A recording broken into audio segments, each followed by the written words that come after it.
Yeah. So, good evening, all. So myself, I'm Vijay. I hold nearly 17 plus years of experience, which includes nearly 8 plus years of experience in Hadoop and Spark and environment, right? So as part of today's demo, I'm going to cover the following topics. So before I start, can anyone please confirm whether my voice is clear, whether the screen is visible or not, right? Yes. Yes, sir. Screen is visible, sir. Fine, thank you. So what is big data?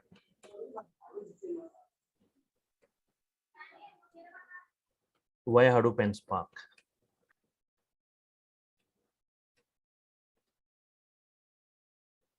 And what are the drawbacks we see with the current databases, right? Drawbacks with current databases, right?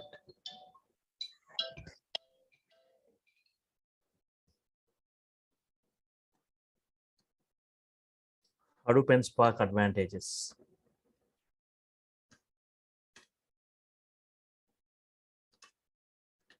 Hadoop and Spark advantages. Yes.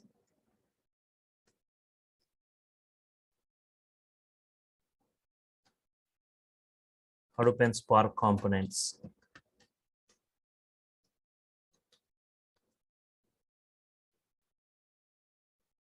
Hadoop and Spark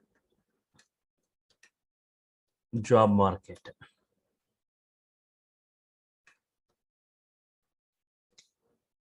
Fine. Yes.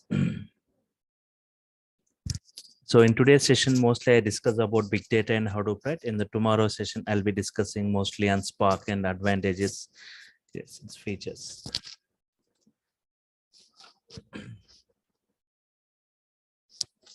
What is big data?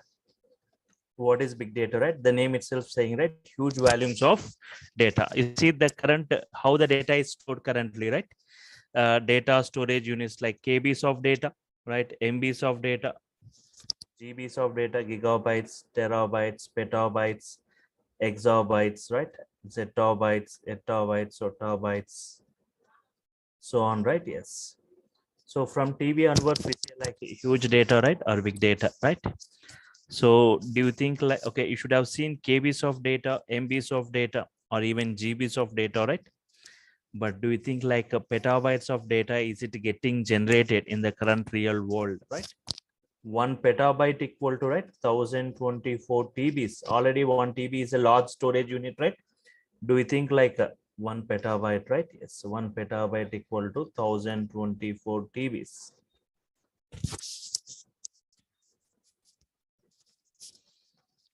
So already 1 TB is a large storage unit, right?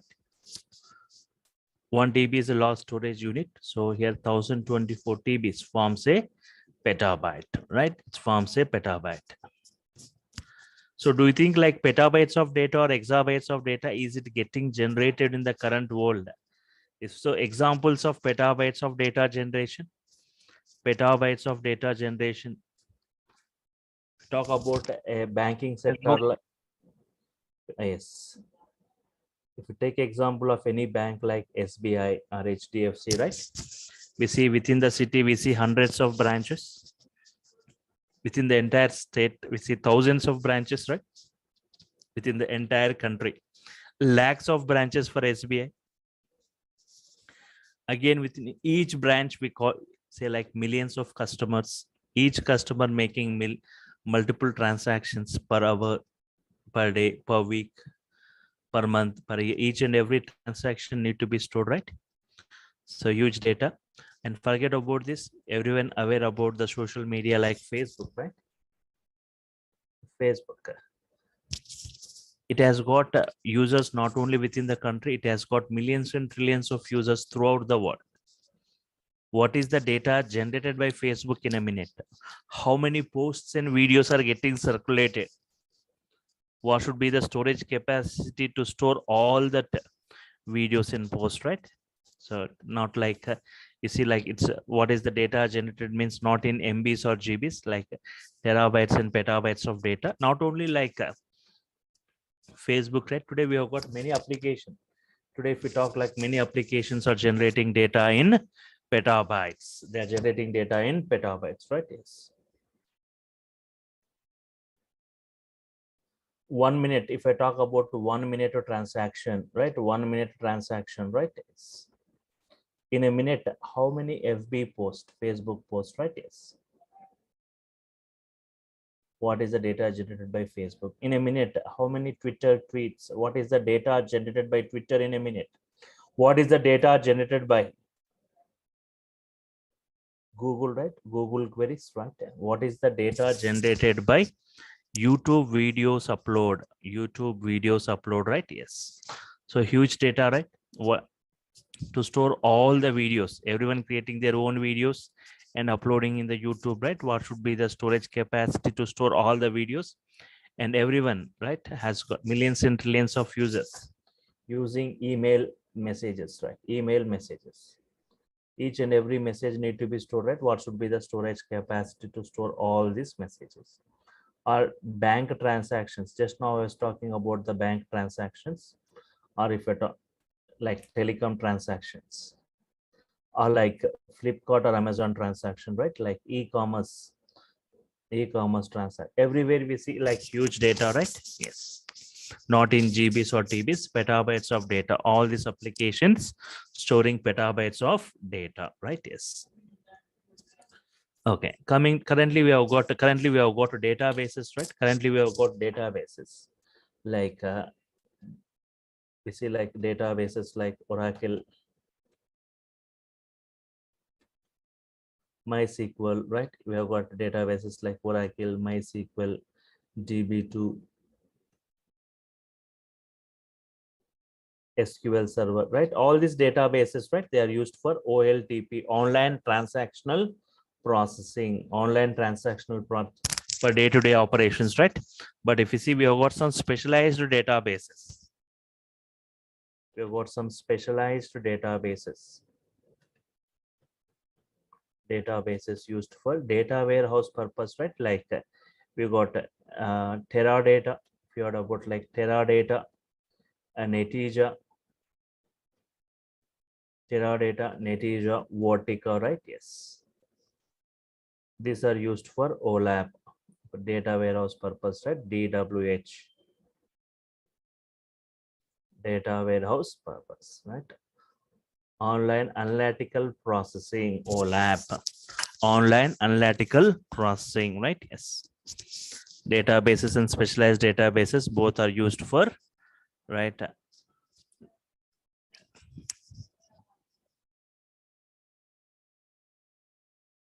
Okay.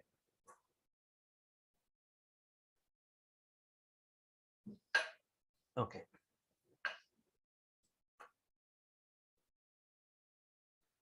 Now these databases or specialized databases, they can handle data up to some extent, like databases in GBs of data, specialized databases in TBs of data, right?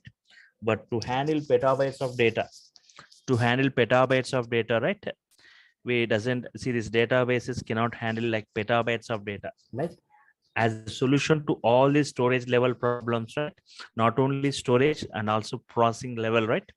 We have got a framework like Hadoop for storage and processing. Later, I'll come back to this. What are the Hadoop and Spark services? But before that, if we talk about this, how this data is getting generated, data generations, and if you see data sources and data types, right? If you take, for example, if you take this is your data available, this is your data, right? Available. This data got generated from the last 50 years. Assume that from 1973 to 2023, right? This is the data which got generated, right? If you compare this data, right? Yes, if you see from 2013 to 2023, last 10 years data comparison with previous 40 years, right? See, previous 40 years. Only like if you see 20% of the data has got generated from the last previous 40 years, and nearly 80% of the data what we see currently has been generated from the last 10 to 15 years, right? The reasons for huge data generation especially from the last 10 to 15 years, right? Because of usage of technology, usage of smartphones, usage of internet, right? Because of which huge data is getting generated from the last 10 to 15 years. And also, what are the main sources from where this data is getting generated? Mainly three sources of data, right? Three sources.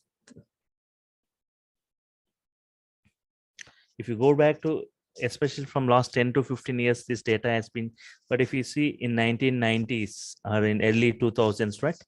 The data was very less. We have got floppy disk. We used to carry data in floppy disk, 1.44 MB, right? Later you got compact disk, DVDs, like USBs, right? So day by day, you see like data increasing, the storage systems also increasing. In the earlier stages of mobile phones, like just 128 MB storage, you need to have in 2001 or 2002 at the earlier stages of mobile phones. The internal storage was 128 MB or 256 MB, right?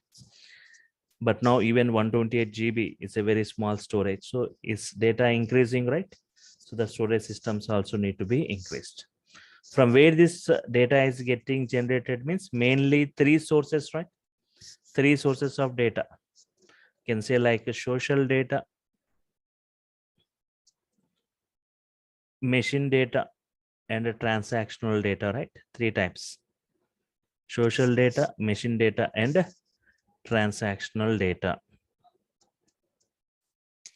See, what is social data? Data which got generated from social sites, right? Like Amazon, like Facebook, Twitter, all this, right? And machine data means the data which got generated by reading or scanning the barcodes, RFID chips. So whenever you go to any shopping mall, right, for the items you purchase, you will get huge data getting generated, right, by reading or scanning the barcodes. Such data we call like machine data. And transactional data, like day-to-day operations, like bank transactions, telecom transactions, right? And what are the main types?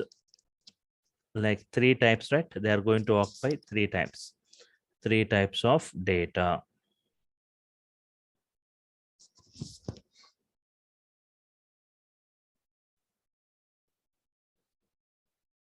Three types of data, like structured, unstructured, and semi-structured, right? Structured data,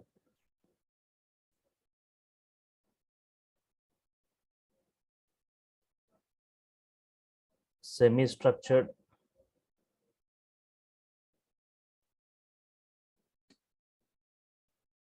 unstructured, right?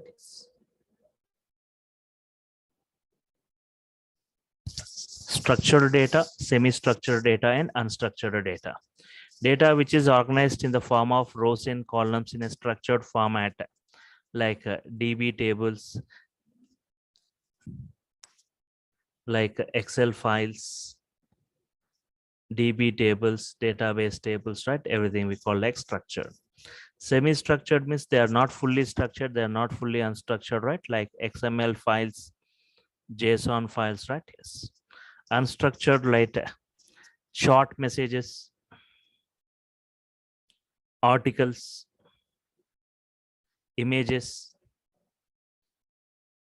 videos, all this comes as unstructured. The biggest challenge is like storing and processing this unstructured data. Today, if you see, most of the data which is generated occupying this unstructured format, right? We need to have proper storage and processing systems to handle this unstructured and semi-structured kind of data, right? If we talk about databases, they can handle only structured data. They can process the structured data, right? So Hadoop is a kind of technology which can store and process this huge data, right? Yes. So as a solution to all the storage and processing level problems, we have got a framework called Hadoop. We have got a framework called Hadoop. Hadoop is meant for two things. So, okay. So Hadoop is, we have got a framework called Hadoop. Hadoop is meant for two things. Hadoop provides two services: storage and processing performs two things: storage and processing.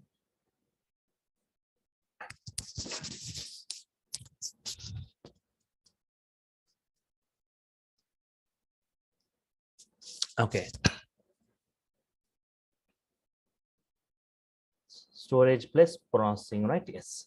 So if you talk about any technology, right, they perform either storage or processing. If you talk about C or C++ or Java, .NET, right, all these, they are meant for processing. They are meant for processing, right? Yes. And if you talk about Oracle, MySQL, DB2, all this meant for storage. They are meant for either storage or processing, but Hadoop performs both storage and processing. But for storage, does Hadoop use any database internally? No. Hadoop is going with a kind of file system called as Hadoop distributed file system. And for processing, we are going with an execution model called as MapReduce. And currently we are using Spark, right? Yes. So for storage, we are using this. For processing, we are using this, right? Both combinedly can store and process. And you may get doubt, right? When Hadoop is able to perform storage and processing, what is the use of the current processing and storage technologies, right? So do you think that they will be away from the market when Hadoop in the market where it can perform storage and processing? No. You need to know where this Hadoop and Spark is used for batch processing, for batch application, right? Means millions and trillions of records go for Hadoop or Spark. For one record or two records, we no need to go for this Hadoop or Spark, right? And go with databases. For online processing, for day-to-day operation, go with the databases for one transaction or two transactions. For millions and trillions of records, right? Go for Hadoop, right? Yes. Now coming to this, right? Yes, understood, right? What is big data, Hadoop, right? So if I take big data, huge data generation, if I take big data as a problem, huge data generation, then I can say like Hadoop as the solution for it, right? Or if you take like big data as a big data as a concept, Hadoop as the solution for it. Right. So now you may ask a query, why databases like Oracle is not used for storing Hadoop's data? Drawbacks with the current databases, right? Yeah, drawbacks with the current databases. So first thing, right? Most of the databases, right? Most of the databases, less storage, very less storage. They can handle in GBs or in TBs, right? GBs or TBs. Mainly, most of the databases, no parallel processing. No parallel processing in most of the databases, right? And if volume increases, right? If volume increases, saying like speed decreases, right? Yes, speed decreases. If volume increases, speed decreases. For example, to justify this, select total amount, sum of amount, right? Total amount from sales one. Sales one is the table, right? It's consisting of 10 records. Assume it has got only 10 records. And see one more query, right? Select sum of amount, right? Sum of amount from sales to. From sales to, it has got like 1 lakh records. Total amount from sales one, 10 records. Total amount from sales to 1 lakh records, right? Select sum of amount, total amount of, yes.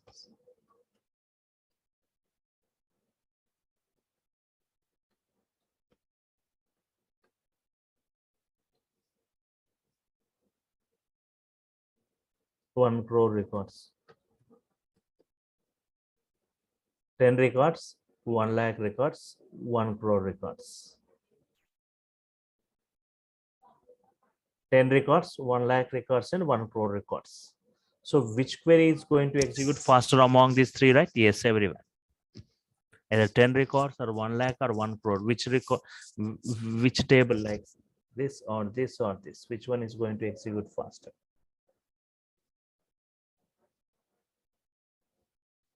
So the first query, right, executes faster because total amount of 10 records as compared with 1 lakh or 1 crore, right? So query to query, as volume increasing, speed decreases, right? And if you talk complexity increases, if complexity increases, right, speed decreases, complexity increases, speed decreases. For example, select sum of amount from sales one. Assume this if complex from sales one, right? Yes. You got some 1 lakh reports. Assume that you got 1 lakh reports. Next series, select average amount. Select average amount from sales one, right? Yes.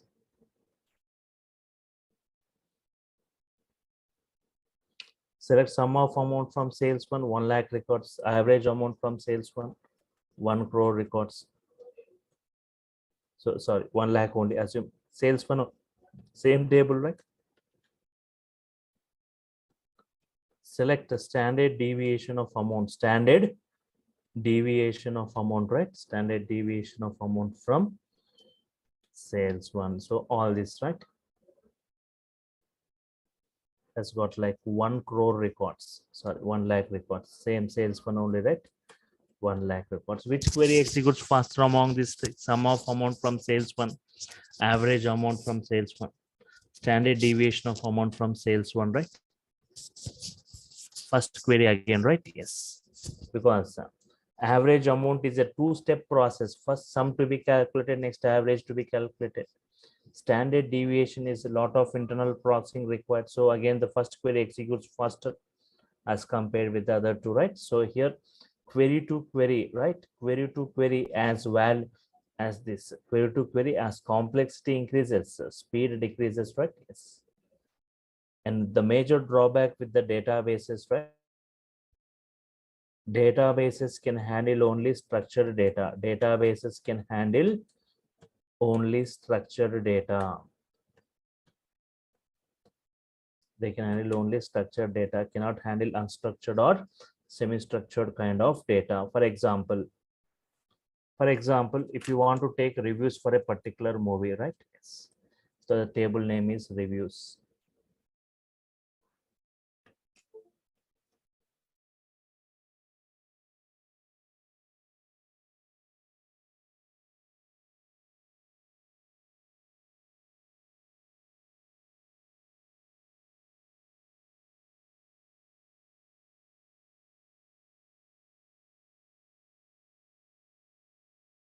User 2, user 3, 100 users, right? 100 users.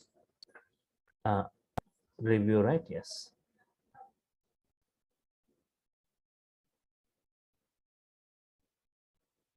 Movie is good. First person saying movie is good.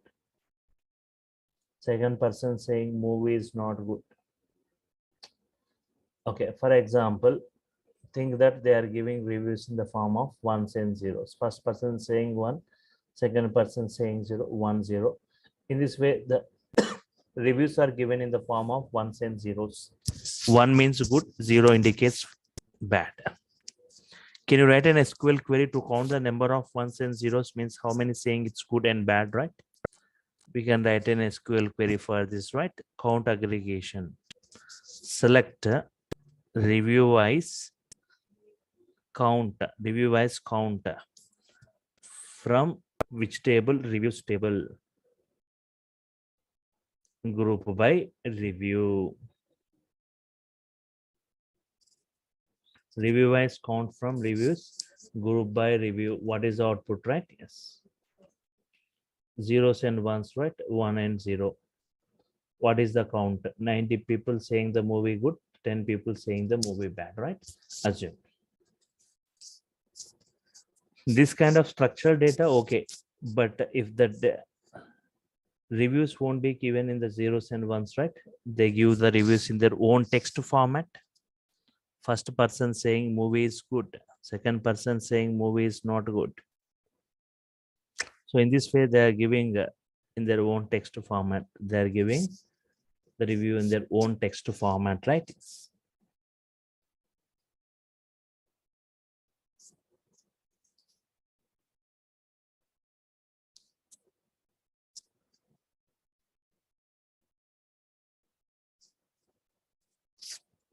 Giving the review in their own text format, right? So here 90 people saying movie is good and 10 people saying the movie is bad, right? Now, can you write an SQL query, right, for this? If they are writing in the text format, how many people saying good, how many people saying it's not good, right? We cannot write a query even based on keyword count. If you try to see, right, if you want to count based on keyword, still it gives wrong computation because even not good has got good within it, right?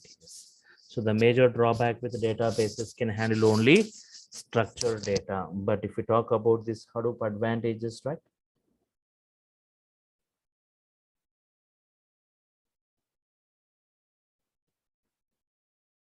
Hadoop advantages. First thing, unlimited data storage. Unlimited data storage. Unlimited data storage. And secondly, very high speed processing. Very high speed processing.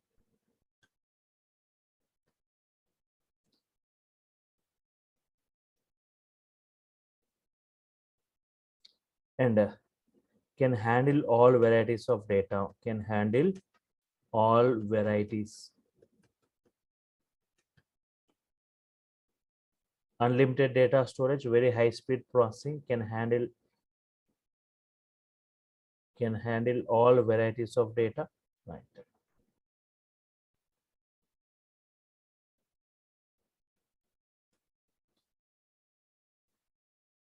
Okay. Open source, no licensing required, right? Open source.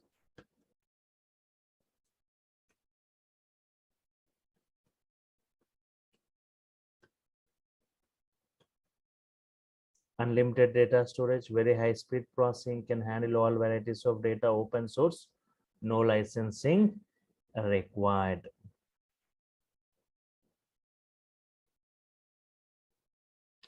Okay. Unlimited data storage, right? Unlimited data storage, very high speed processing, right?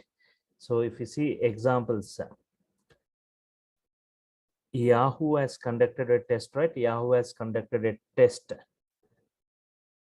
to check the speed of various databases. It has taken a table, Yahoo has taken a table, right, of 100 TB. Has taken a table of 100 TB, right, consisting of 1024 columns. Task, right? Task.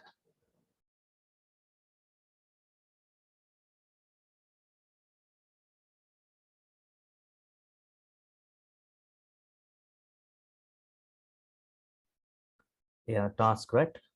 Sorting based on 16 columns. Sorting based on 16 columns, right? Yes. What is the time taken by various databases?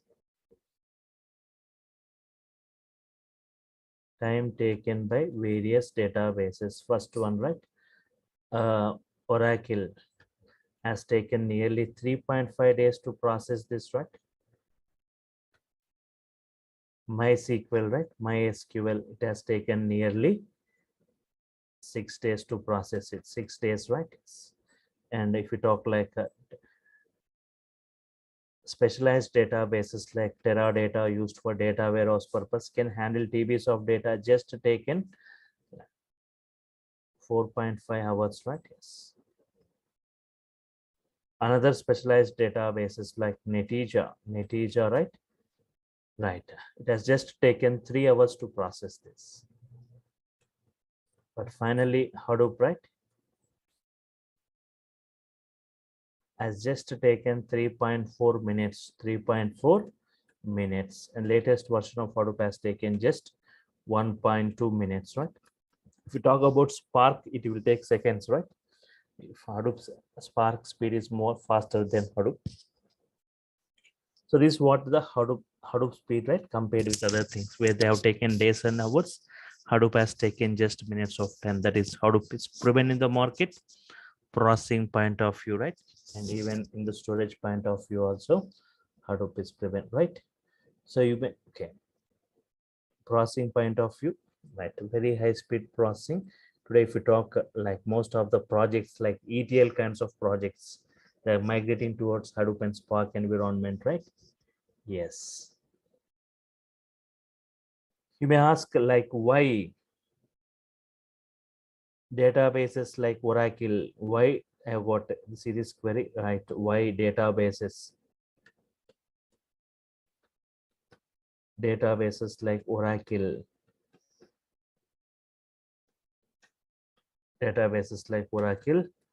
cannot support unlimited storage, right? Yes. Why databases like Oracle cannot support unlimited storage? Why only Hadoop can perform? Why not this? Means Hadoop follows master and slave architecture. Single master and multiple slaves. Multiple slaves means a single master and multiple slave systems. But here there is a limitation for this. For this limitations, right? Databases and max limit on the number of slaves. Max limit on the number of slaves. Like if you talk like Oracle, right? It can have maximum 256 slave systems. 256 nodes are slaves, right? Slave systems. Beyond that, it cannot, right? It cannot support data. Once these 256 slaves or systems gets filled, it cannot support data further. If we talk like MySQL, just it can support only 54 slaves. Supports only 54 slaves. Yes. MySQL Express, right? MySQL Express, it can support nearly 256 slaves. And DB2, right? It supports nearly like 256 slaves.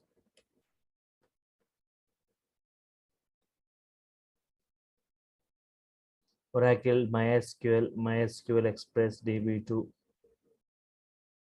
SQL Server, right? Yes, SQL Server, right? Like 256 slaves.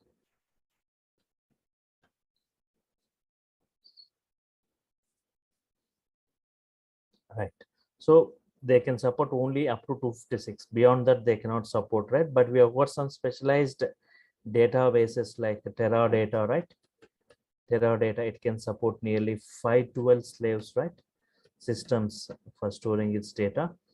And Netija, right? It can also support, right? 512 slaves. Vertica also can support nearly 512 slaves for storing its data. Okay, MySQL Express, DB2, SQL Server, Teradata, Netija, Vertica.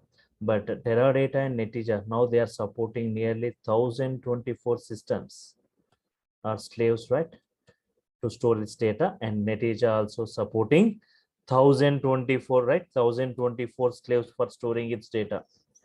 Right, but still I cannot say like they are storing unlimited storage is possible.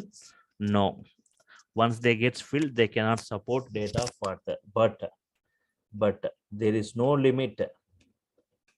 There is no limit on the number of slaves. That Hadoop can have, right? Yes. But there is no limit on the number of slaves that Hadoop can have. unlimited number of slaves, right? So that. So Yahoo when first time implemented Hadoop. Yahoo when first time implemented Hadoop.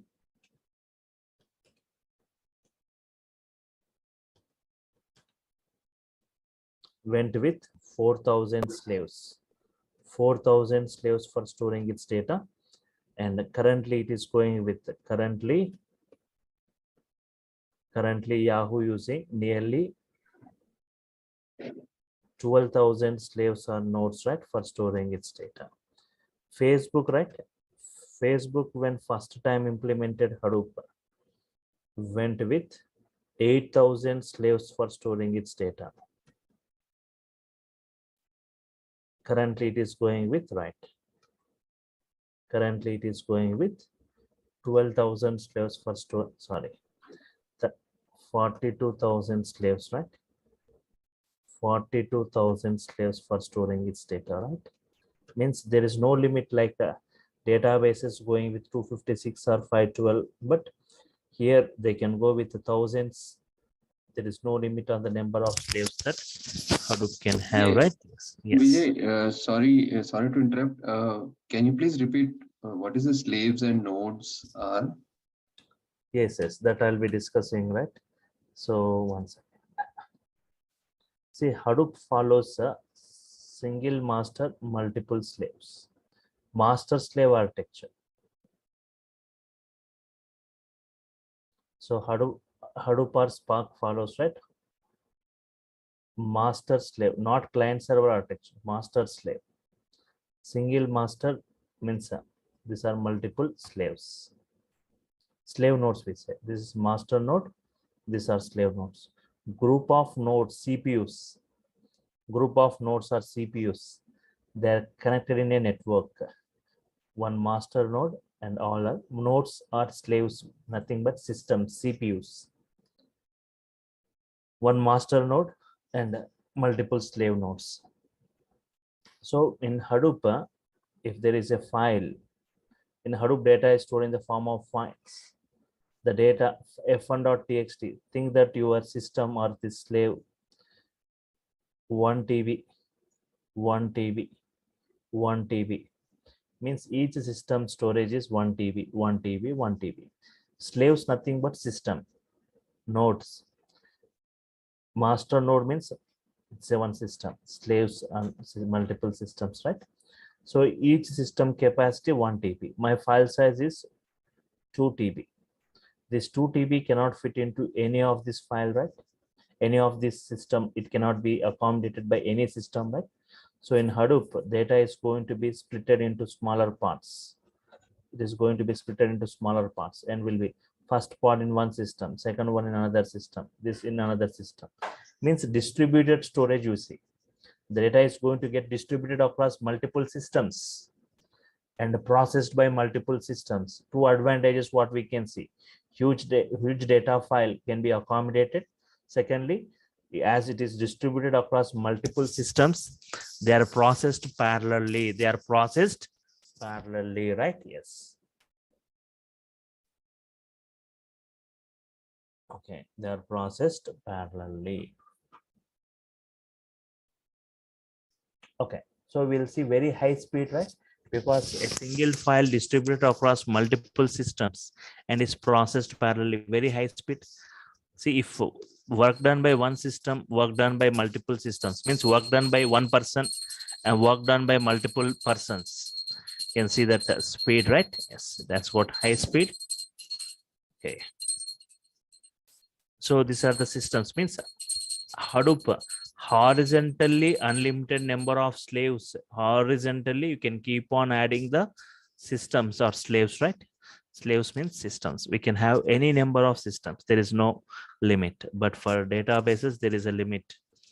Yeah, how many systems can be? And Yahoo, Facebook went with 42,000 systems for storing its data. Initially, it was using 8,000. Currently, it is using this. Means there is no limit on the number of systems that Hadoop can have. Slaves, right, can have, but there is a limit in other databases. So storage point of view, it is proven, and the processing point of view, it is proven in the market, right? Yes, understood, right? What is Hadoop, why Hadoop, right? And drawbacks with the databases, Hadoop advantages, right?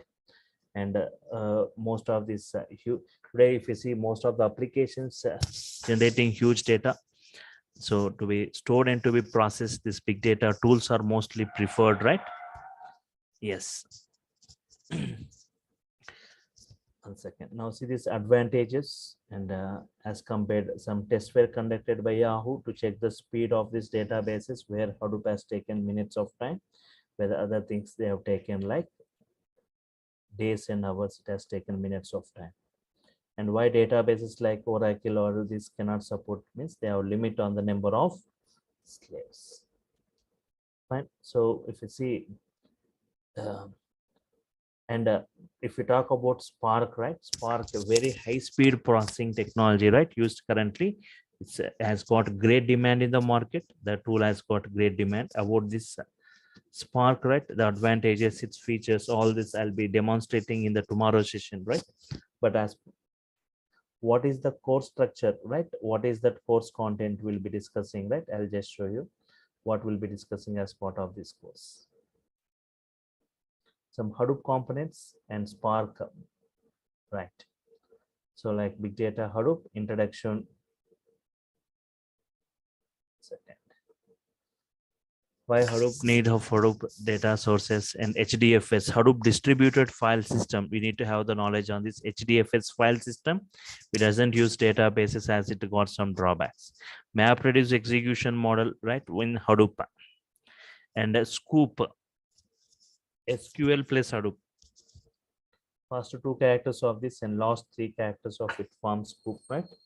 Import or export operations, how to bring data, how to pull the data from different databases, processing it, and after processed, the data need to be again taken to databases. Import and export operations, it's not for processing, it's just for importing data and exporting data, right? And filtering, transforming, all this.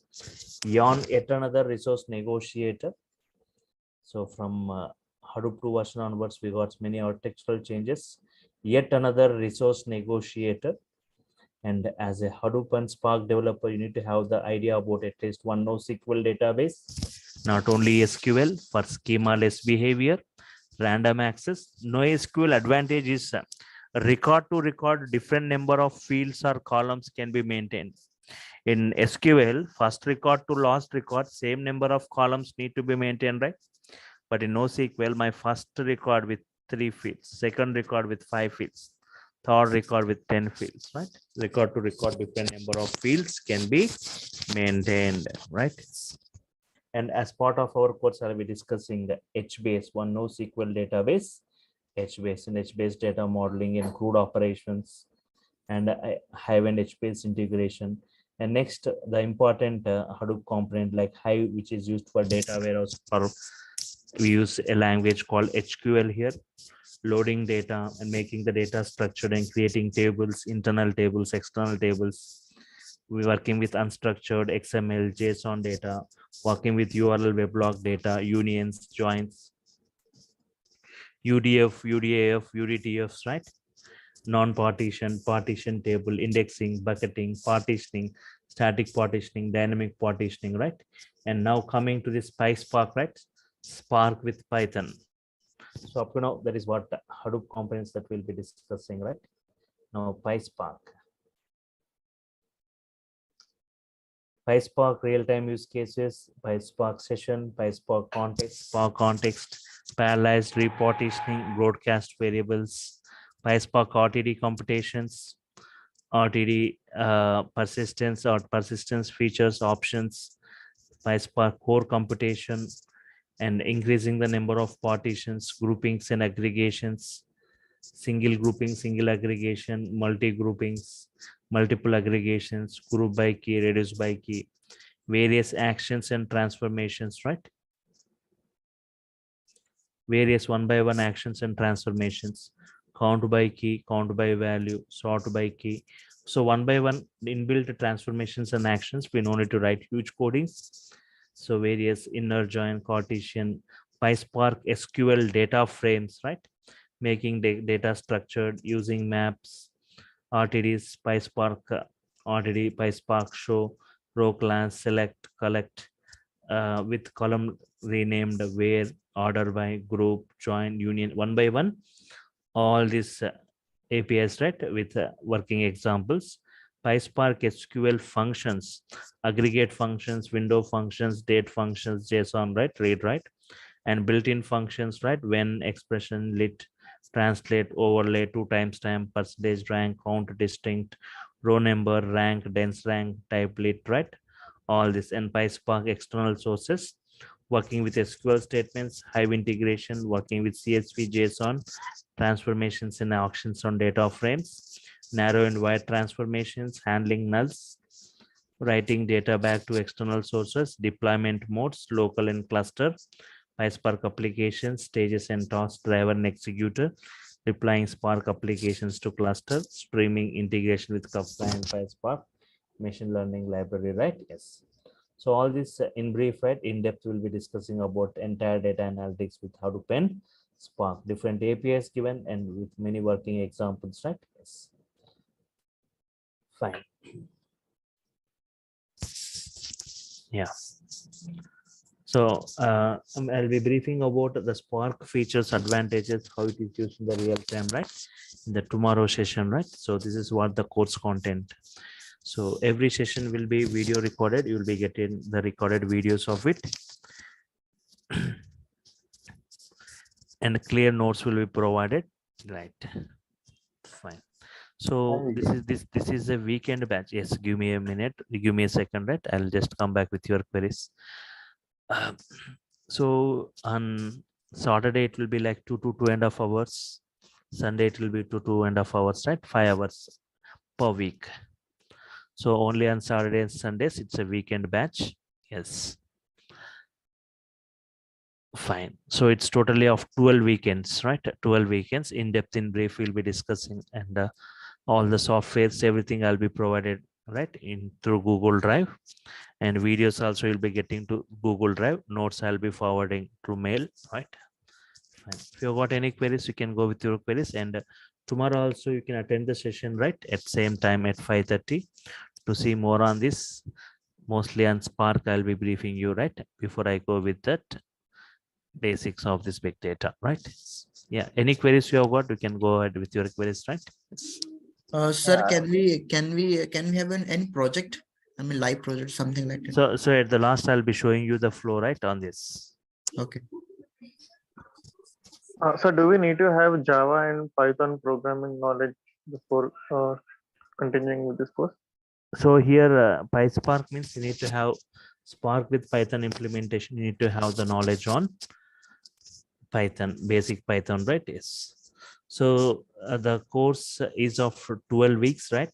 And the fee structure is 12,000, right? For which constitutes both Hadoop and Spark, right? Previously, there were two separate courses. Now both we combined, we are giving for an offer, right? It's like 12,000 for both, like 12 weekends. It goes for 3 months, right? And the Hadoop and especially for Spark, total implementation goes in Python, right? And anyone wants to also, because first 1 month or 1 month I'll be discussing on Hadoop, right, where we won't touch any Python there. So by the time we can update with Python, by the time when we start Spark, right? So people, and if you want Python also, I'll be also handling some Python batches, right? So those who wants Python also along with this, right? The package will be like 15K, right? Along with Python. You can join any of my Python batch, right? Which is going to be started. So, yes. So first 1 month we'll be having discussion on Hadoop, where we use, we'll be discussing about these Hadoop components. By the time we start, we can just update with Python. If anyone not aware about Python, right? Yes. So, yeah, any other queries, right? Yes. Sir, since I've already joined Python just yesterday, so can it be clubbed with this course, my Python course? Okay, if you're, yes, if anyone already done, right? So it was said, right? It's the 15K is that fee, right? So if anyone attending Python, if they want to get updated, right, 15K is the total package. Okay, thank you. And normal only for Hadoop and Spark. If you already had knowledge on Spark, it's 12K is the fee structure, right? Okay, thank you.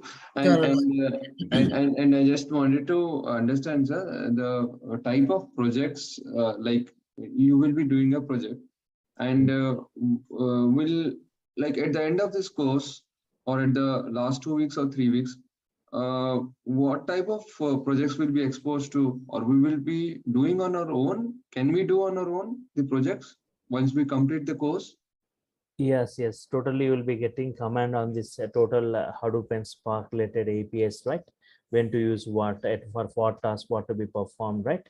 So will be during the course itself, right? We'll be designing many data flows, right? Spark, especially, it's a data flow language, right? So many data flows will be designing, right? With many working examples. Okay, thank you. Sir, you have a separate classes for Python, or it is there in the class? So no, separate timings will be there, and means this Tuesday at 7 a.m. in the morning, I'm starting a Python batch, right? Morning 7 a.m. right? When it's going to start? On 31st of this month, after 3 days. At morning 7 a.m. right? At morning 7 a.m. there is a Python batch. I'm going to start morning 7 a.m. right?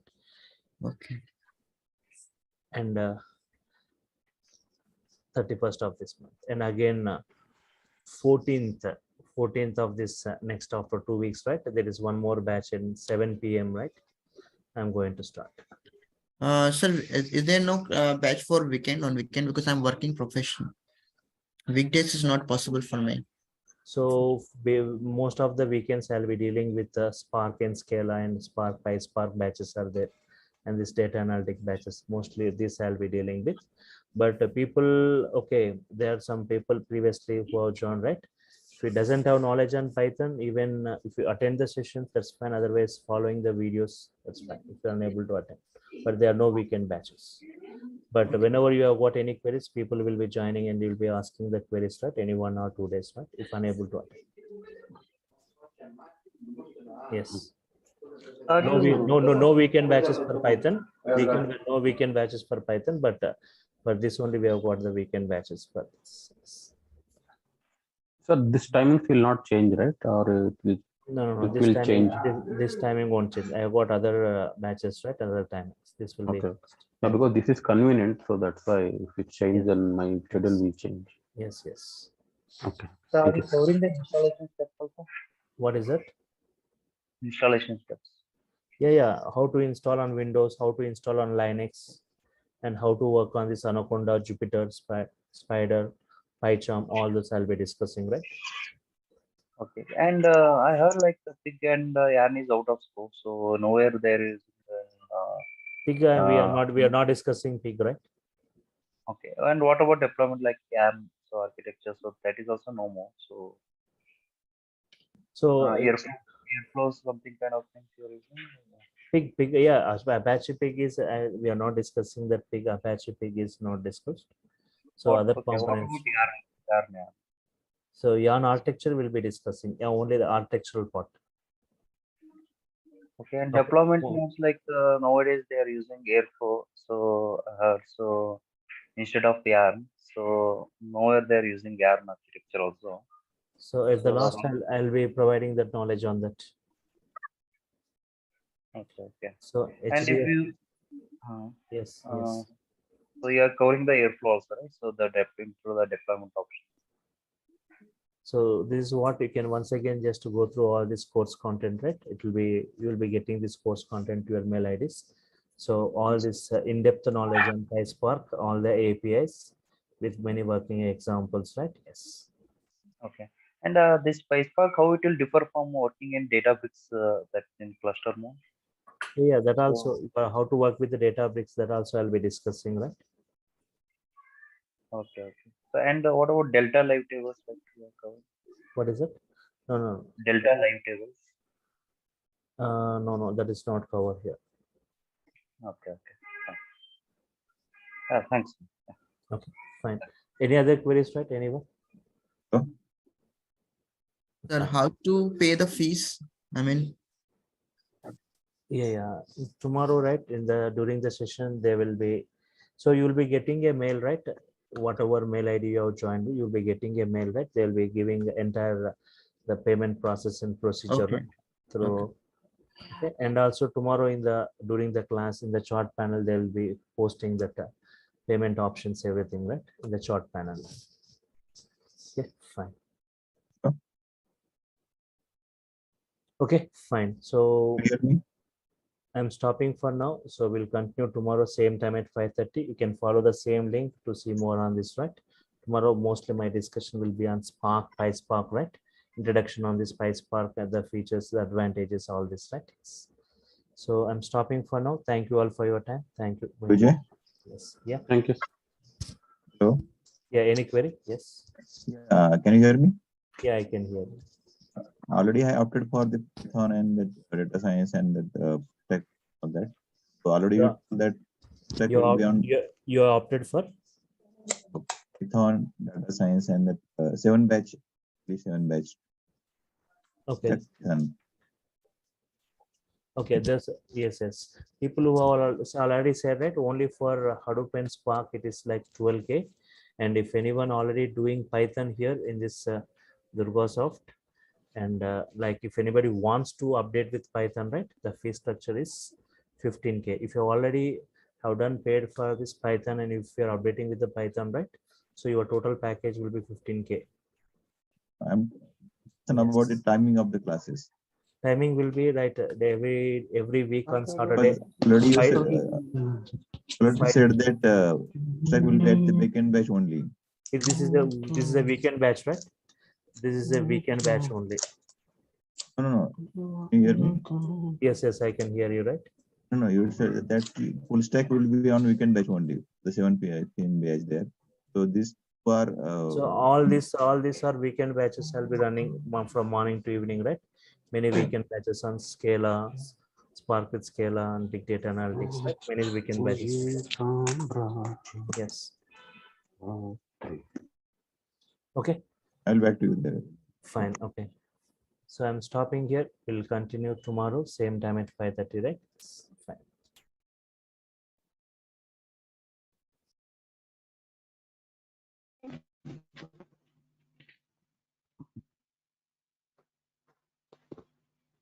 Hello guys, can you hear me?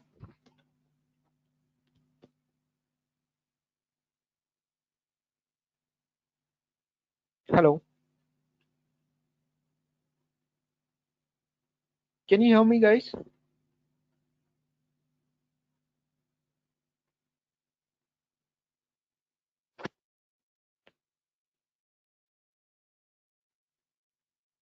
Please unmute.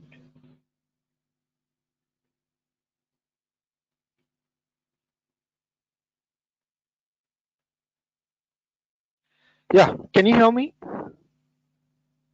Yes, I can hear you. Hey, hi, good morning. Good morning. Good morning. Okay.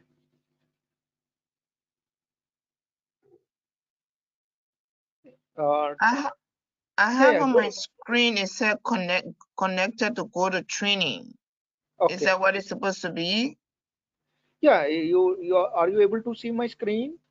You are able to see my screen? I'm not seeing your screen. I just have this connected to go to training. That's what I see. Yeah, just go with that. Okay, once you connected, right, you will able to see my screen. Okay, all right, thanks. Okay, no problem. Mhm. Okay. So this is what we need to discuss here. Like completely, it's a manual testing, right? So anyone know what is testing? Anyone know what is testing, guys? What is meaning of testing? What is an idea of what is your idea on testing? Can anyone? What is meaning of exactly? What is meaning exactly of testing? Can anyone tell me what is testing means? What you know or you don't know? Anybody? I think testing Go ahead. is, for example, when my understanding is, like, when developers, for example, develop like a website, and then you will like test it to see if it's functioning or not. If it's not functioning, then you write a report telling them what's wrong with it, and then they can Yes. fix it. Yes, correct. What else you want? Yeah, that is absolutely correct. Good. So what is testing means, we can say that simply we can say that whether the application or a software is working as per the given requirements or not. So they will provide some requirements, right? Based on that, sorry, based on that, you need to test your application was working as per the given requirement or not. We need to check. Yes, absolutely. What you said is correct. You need to check whether it is working as per the functionality, as per the requirements. That we can call it as what? Manual testing. Okay. So before we go to the testing, before we need to know what is software. Say we will work a lot of softwares, right? What is software? So software is a collection of what? Programs, where it will take input from the user and it will do some process, and finally it will give what? Output, right? That output we need to check. Okay, we need to check whether whether you are getting correct output or not. We need to check. Okay, that's one of the most important. But most of the people are saying what is testing means finding the defects. No, it's not finding the defects. Defects can find anyone, not only you. Okay, not only a tester. Okay, defect can find by the developer, the defect can find by the client, the defect can find by the end user. Anyone can find the defect. But don't say testing is for only finding the defects. That is the wrong assumption. Okay, so what is testing means, you can simply say that test any kind of application to check whether the application is working as per the given requirements or not. Understanding, right? Is it clear for everyone? Is it clear, guys? Yeah. Yeah. Okay, good. Now, what is the difference between manual testing and automation testing? A lot of people are confused. What is automation testing and what is manual testing? So what is manual testing and what is automation testing? Can anyone, what is manual testing and what is automation testing? So manual testing means what? And automation testing means what? You want to share anything? Okay. So this is one of the most important one, guys. What is manual testing? Okay, what is manual testing? So manual testing means what? We are not using any tools or any script. Okay, we are not using what? Any tools, or we are not using any script. So generally what we are doing, the manual test cases are executed without support from what? Without support from what? Tools and script. That kind of testing we can call it as what? Manual testing. See, now I want to test any application. Now I want to test Amazon application. Okay, so here I'm not using any tools. Manually I'm doing what? I'm clicking what? Amazon, and I'm clicking the enter button. See, I'm doing myself. Okay, I'm not using any tools for this. Okay, now I'm entering what? Amazon application URL. I'm entering the URL and I'm clicking the enter button. Everything is done by myself. Okay, I'm not using any tools. I'm not using any script. Okay, so these kind of testing, what we can call manual testing. Manual testing means what? I'm not using any tools. Okay, I'm not using any script. Here I'm not using any script. Here I'm not using any tool. Then how I'm testing? By manually. I'm passing the URL here. This is what URL. I'm passing the URL and I'm clicking the enter button and I'm doing the testing, like I'm clicking this button, I'm clicking this link, I'm clicking each and every link, and also I'm checking the functionality of the application. So these kind of testing we can call it as what? Manual testing. Okay, and what about automation testing? Most of the people will ask, what is automation testing? Automation testing means what?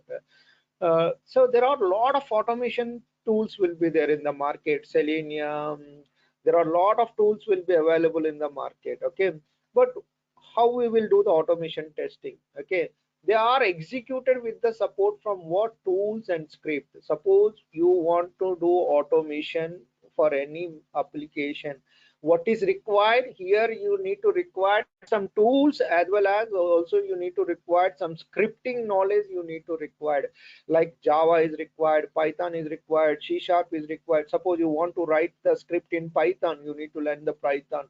Suppose you want to write the script in Java, you need to learn the Java. Ruby, you want to write the script in Ruby, you need to learn that language. Based on that, you need to write the script. Based on the tools and script, we will execute the application. Such kind of testing we can call it as what? Automation testing. Okay, but don't say automation means Selenium.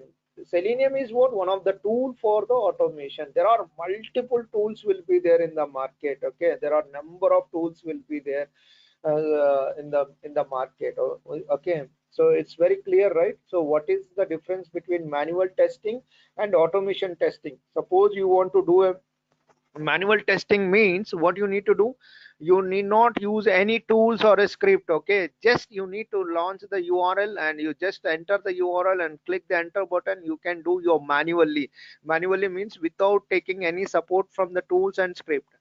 But whereas if you want to work in automation, what is required? You require some scripting and some tools. Based on the tools and script, we can execute all our test cases. Such kind of testing we can call it as what? Automation testing. Is it clear, guys? So this is one of the most important one. Okay, before we start to the manual, you need to understand what is manual testing and what is automation testing. Okay, anybody have any questions here? Is it clear? Is it clear, guys?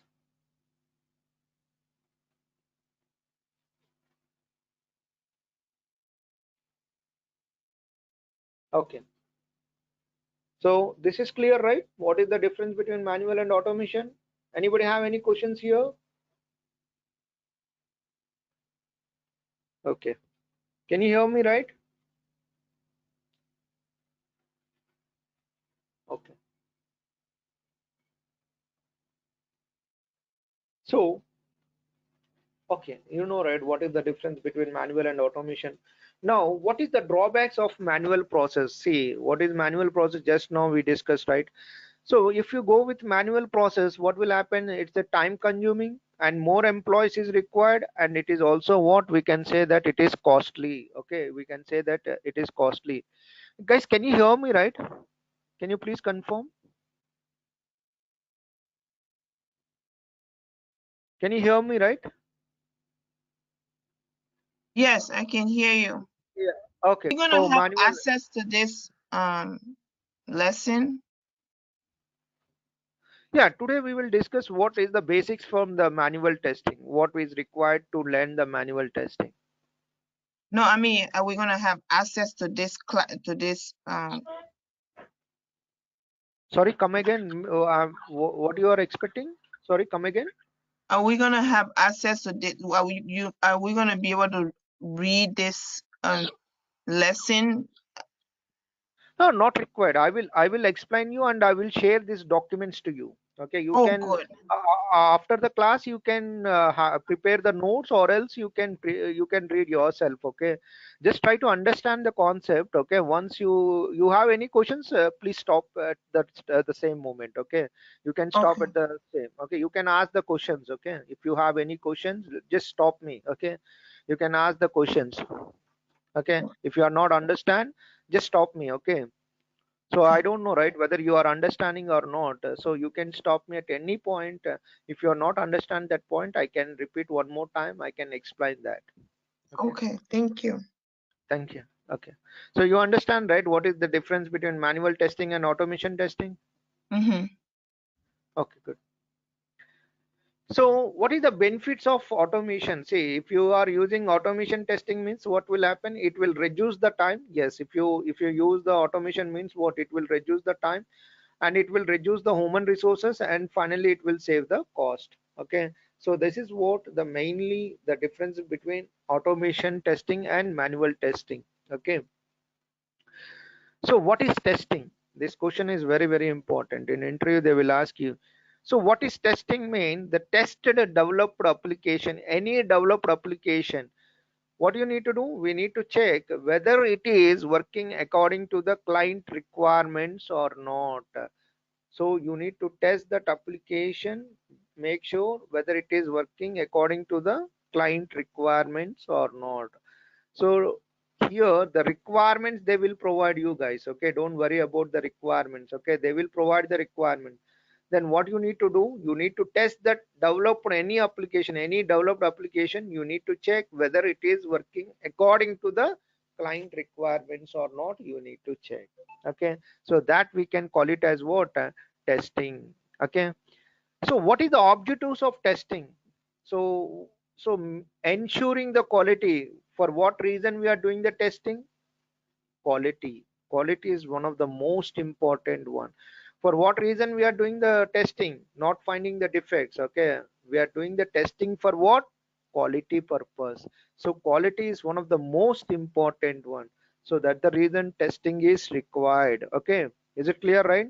Ensuring the correctness and robustness and ensuring the reliability. What is meaning of correctness and robustness? Okay, correctness means critical functionality also we need to check. Okay, robustness means we need to check whether it is working as per the given requirements with all the areas or not, we need to check. Okay, and reliability, one of the most important one. Reliability means what? Whether this application is what user friendly or not, we need to check. Testing, while you are doing the testing, right, you need to check this application is what user friendly or not, you need to check. Okay, and this is what objective of testing. For what reason we are doing the testing? To ensure means what? Make sure the quality is getting or not, make sure that is correctness or not, make sure that it is robustness, critical functionality also we need to test, and ensure reliability. What is called reliability? Reliability is nothing but reliability is nothing but make sure this application should user friendly. What is called user friendly? User need to accept your application, so that we can call it as what? User friendly or not, we need to test. Okay, I will explain you, don't worry, how we need to test the reliability and all the things. And finally, what we can say that ensure the product is what? Bug free before shipment and release. So before we are going to the release, okay, we need to check whether the product is or whether the application is what? Bug free. Okay, now tell me guys, can we do 100% of testing? Is it possible? Can we do 100% of testing? Is it possible? Can we do 100% of testing?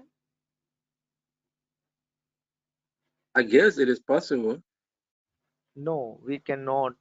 So yeah, we can, but see, 100% we cannot test, because some environmental issues will come, some way you can follow the wrong instructions at the time, you will miss that scenarios. So 100% testing is not at all possible.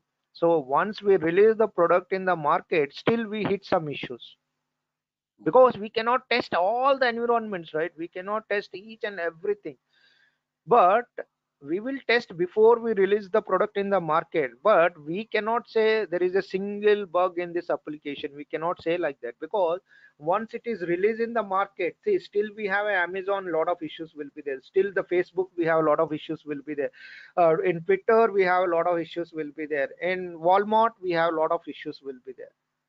See, we cannot do 100%. See, you cannot say there is no bug in this application, you cannot say like that. Definitely there are some bugs will be there, no doubt at all, there are few bugs will be there. But what we are doing, we are resolving that bugs and we are giving the quality of the application to the customers. Okay, if you develop any application, you cannot say that it's 100%.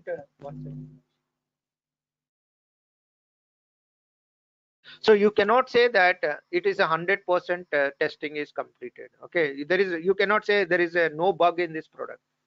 After release also, suppose your development is done and the product is ready, and now we are releasing in the market. After releasing in the market also, we will get some issues, that we can call it as what? Client issues. Okay, is it clear?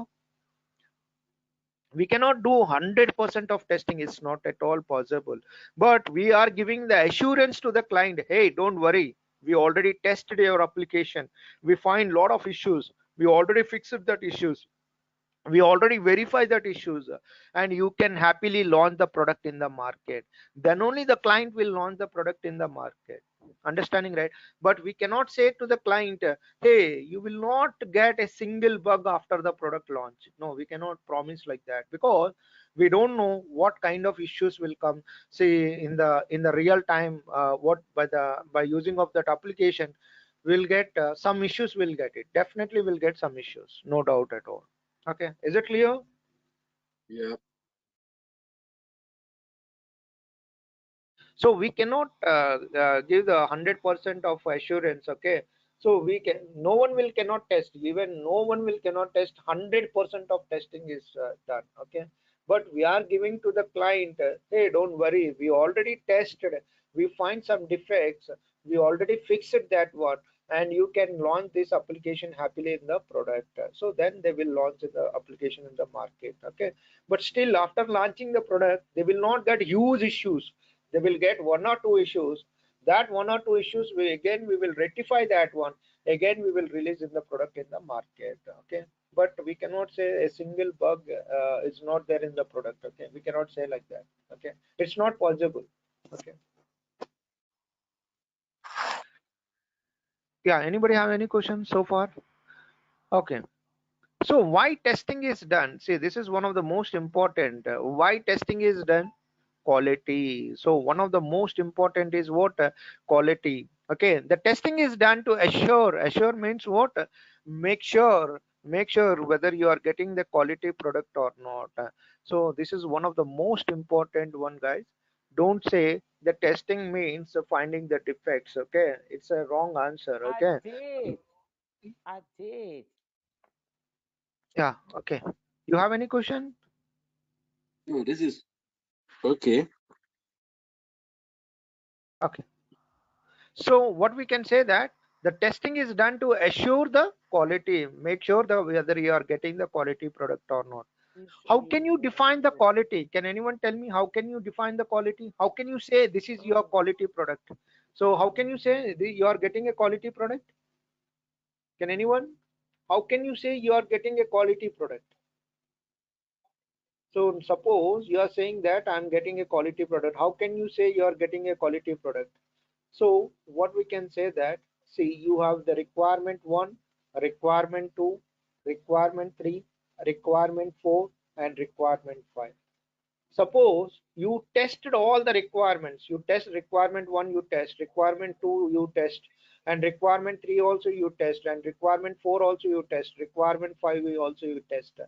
No doubt you will get quality product. No doubt at all. Is it the Suppose, one that he doing the blah thing that showing? Yeah, I seen it, but I just not hearing. It's not. It's an example he giving. It said, I guess is how I think the product to get a quality. I think that these are the steps that can be involved to get a quality product, right? yes. So I'm giving the example how you will get a quality product. So see, in the real time, the requirements they will provide you. Well, Okay, I'm talking, but what I would do now, I raise the hand thing, you're not even hearing me. They say raising and say raising, I did. I see what he doing with the blah thing, but I'm not hearing him. Oh, how you not mute yourself? I Because if got you the phone on that way, hearing him. oh, sorry, can you speak in English so I can help out on you? Okay. she says you raise your hand up, but you Uh, don't know whether you pay attention to it as well. oh, okay. Yeah, yeah. Tell me, you have any questions? Let me know. You have any questions?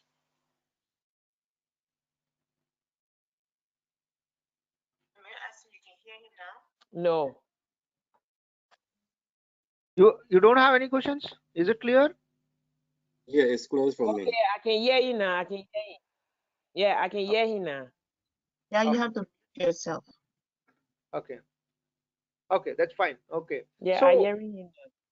okay. So see, the testing is done for what? To assure the quality. Quality is one of the most important one, for the reason why we are doing the testing, for the quality purpose, right? So how can you define the quality? How can you say you are getting the quality product? Okay.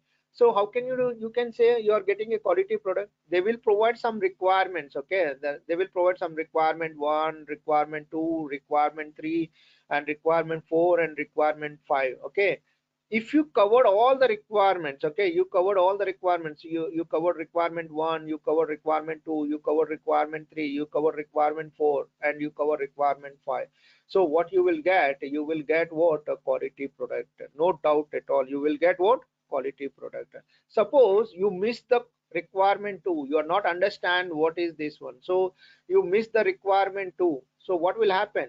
You will not get a quality product. So what I'm telling here, how can you define the quality? How can you define the quality? The quality is defined the justification of what? All the requirements. What are the requirements they provide, right? You need to fulfill all the requirements. Then only you will get what? Quality product. Is it clear? Yeah. Okay, good. Thank you. So a need for software testing. Suppose you want to go for a software testing side. What is required? Always remember, guys, you need to delivering the quality software product or not. Always you need to check whether we are delivering the quality software product or not. We need to check. Okay. And satisfying the user requirements or not, you need to check. Okay. Make sure that whether you are satisfying the user requirements or not, you need to check. Okay. And I told you, right, making the software is what? More reliable. What is called reliable? Reliable means user friendly. You always need to test that application, make sure that it is what? More reliable or not. And also you need to remember one thing, reducing the maintenance cost. Once the product will launch in the market, you will not get too many issues. If you are getting too many issues means the maintenance cost will be increased. Okay, so you need to reduce the maintenance cost. That's one of the most important one. And avoiding the customer dissatisfaction. So once the product will launch the market, the customer feels need to be happy.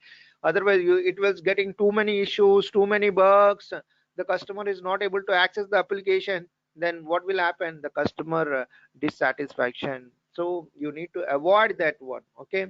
So one of the most important one is what? How you will get quality product. Interview question. How you will get the quality product? To justification of what? All the requirements. What are the requirements they will provide, right? You need to fulfill all the requirements. In that case, definitely you will get a quality product. Okay. So now another point, what is the advantages of testing? Why we need to do the testing? One of the most important one. Why? Is it required? Yes, it is 100% testing is required. Okay. So without testing, we cannot launch any product in the market. Okay. Take any technology, artificial intelligence, anything, any technology. Okay. Cloud technologies. Okay. For any technology, what is required? Testing is required. Even you want to test any artificial intelligence, your testing is required. Even you want to work in cloud technology, Google Cloud, AWS, GCP, these all are what? Cloud technologies. In that case also we need to require testing. Without testing, they won't launch any single product in the market. So what is the advantages of testing? What is the advantages of testing? Quality product. Why we are doing the testing? For quality. Why we are doing the testing? Client satisfaction. Client will have more satisfaction. If your product is working fine, the client will happy. And more business, we will get a more business. If client is happy means what? We can get more business. And finally, what we can say? It's a bug-free product. We can say bug-free product, but we cannot say it's 100% a bug-free product. Okay, you understand, right, the difference between bug-free product and 100% bug-free product. No one will cannot test 100% of testing is not at all possible. We can say to the client, it's a bug-free product. Okay. Anybody have any questions Okay. here? Is it No. clear? Okay, good. Yeah, we're fine. Okay, good, excellent. So don't worry, I will give you more examples. Okay. testing qualities. So what qualities is required for me to test that application? Okay, so what qualities? No compromise on the quality. See, suppose you find any defect, what you need to do? You need to report immediately. If you compromise on the quality, then you will not get the quality product. Suppose you find any defect, what you need to do? You need to report immediately to the developer. So that is one of the most important one. No compromise on the quality. If you saw any spelling mistake in the application, you need to report. If you saw any silly issues also, you need to report. Okay, so you cannot ignore that issues. What are the issues you observe in the application? You need to report immediately. You need to report immediately to the developers. So no compromise on the quality. If you compromise on the quality, you will not get the quality product. So you always need to remember this point. And what is negative thinking? Okay, there are two things, like testings are two types, like what you can do: positive testing and negative testing. Can anyone tell me what is positive testing and what is negative testing? Anybody have any idea what is positive testing and what is negative testing? What is meaning of positive testing? Positive testing means what and negative testing means what? Anybody have an idea? The phone number. Okay, you need to enter the phone number. The phone number is how many digits? So in India it's a 10-digit number, right? In India it's a 10-digit number, right? So if I give the 10-digit number, okay, so it is what kind of testing? Positive testing. If I give invalid number, if I give what invalid number, I'm not giving a complete 10-digit number, I'm giving what invalid number. So this kind of testing we can call it as what? Negative testing. Okay, so we need to do the both testing, like what is that? Positive testing and negative testing. Okay, so while you're testing that application, you need to check what both things, like positive testing as well as negative testing. Is it clear? See, I will give you one more example. Now, you're testing the login screen. You're testing what? Login screen. So what is positive testing here? What is meaning of positive testing? The positive testing is nothing but you are giving the valid username and valid password. If you click on the login button, it should work. That kind of testing we can call it as what? Positive testing. What is negative testing? I'm testing invalid data. I'm testing with invalid data also. See, I'm giving what? I'm not giving the positive data here. I'm not giving the negative. I'm giving what? Invalid. Okay, I'm not giving valid one. Okay, ABC. Here also I'm giving what? ABC. See, it should not work. In case it is working, means that is a bug. See, it should not work. See, what is say that? Incorrect user ID or a password. So while you are doing the testing, you need to do the both things, like a positive testing as well as you need to do the negative testing. Is it clear, guys?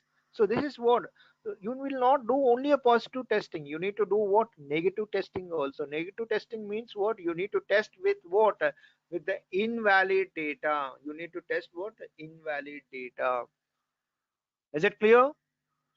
So testing is not only you need to go with the positive testing. What is meaning of positive testing? Giving what? Valid username, valid password. See, I'm giving what now? I'm giving what? Both are valid only. Username is valid and password is also valid. Now I'm clicking login button. What will happen? It will take me a respective page. So it is working as expected. So this kind of testing we can call it as what? Positive testing. So what is meaning of positive testing? The positive testing means what? We are providing the valid user ID and valid password, valid credentials. Okay.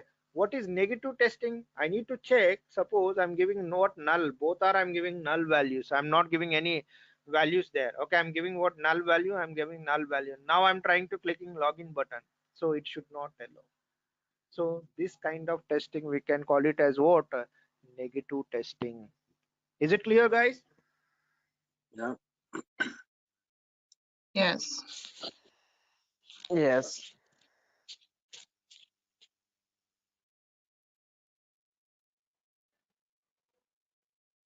You can go ahead. Yeah, good. So this is one of the most important one. While you are doing the testing, You need to check both things, positive testing and negative testing. First, what kind of testing you will do, guys? First, you will do negative or a positive? Can anyone answer? First, what kind of testing you will do? Positive. Absolutely. Excellent. So you always do what? A positive testing first, not negative. Okay. First, you need to go with valid username. Second, what you need to do? You need to go with valid password. Okay. Then, oh, it's Yeah. working correctly. Yeah. Then next, what you need to do? It's working. Okay. With the positive data is working. That's not, your testing is not completed, right? You need to check with the negative also, because sometimes end user might forget is not giving the valid one. Okay, might he is giving invalid one. In that case, it should not work. It is working means that is a bug. Now I'm giving what both are invalid only. Now it should not allow to log in. If it is allowed to log in means that is a bug. See, incorrect user ID and password. It is not allowed to invalid data. So while you are doing the testing, you need to check both the positive testing as well as you need to test what negative testing. So what test qualities is required? For suppose you want to go for testing, no compromise.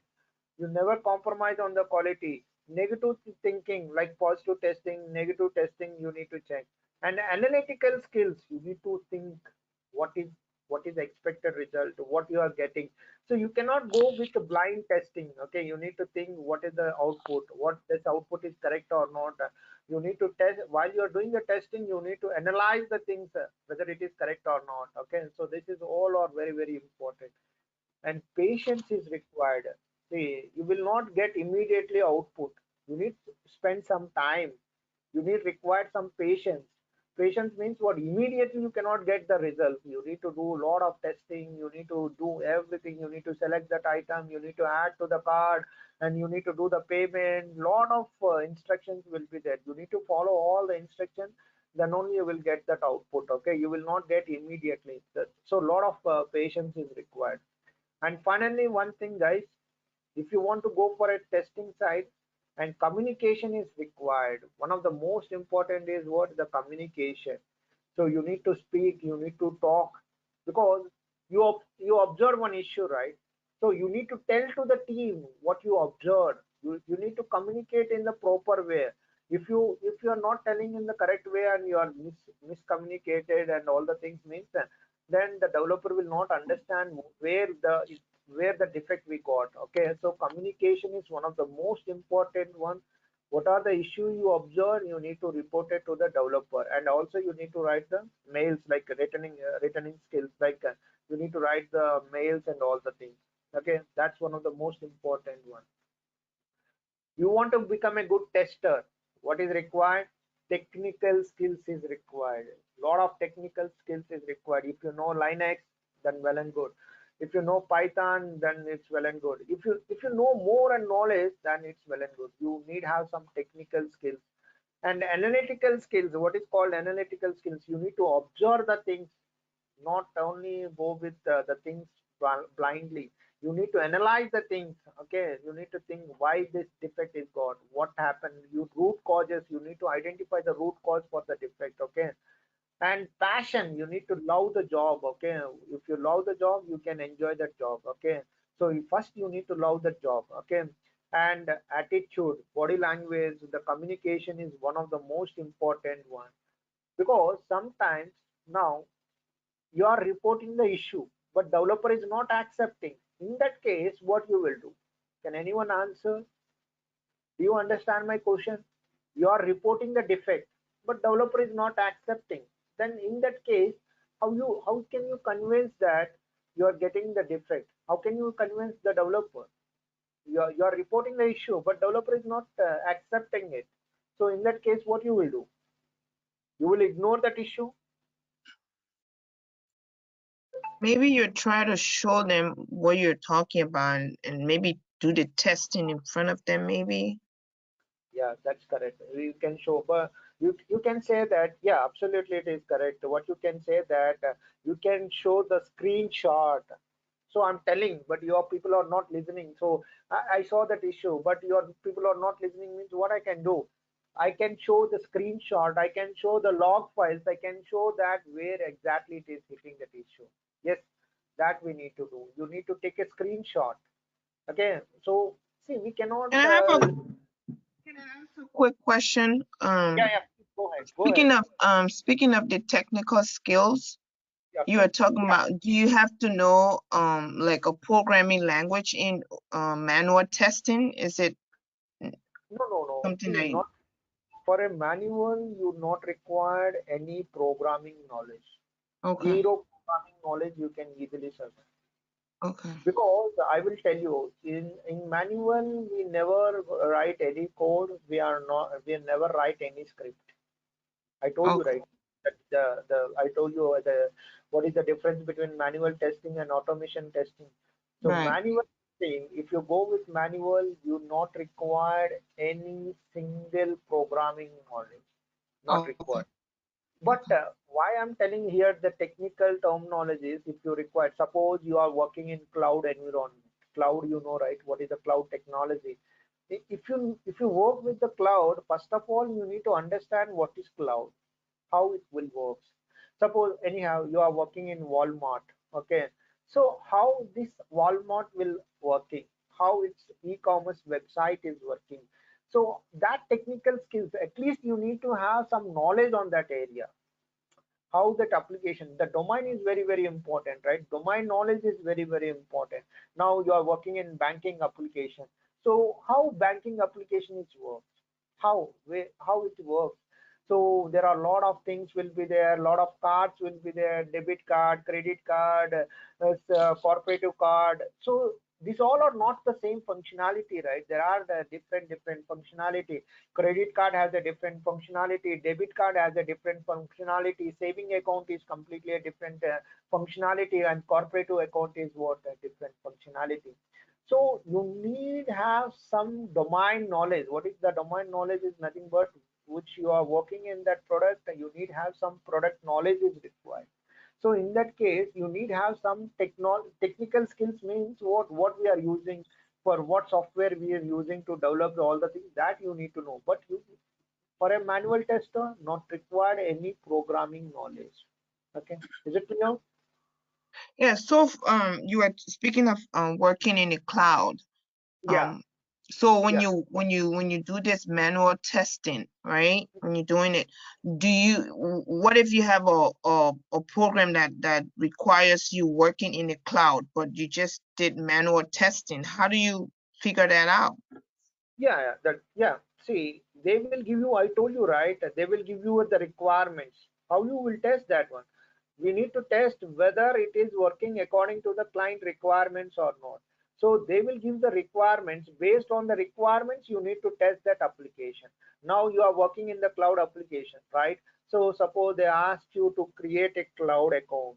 They ask you to create cloud account.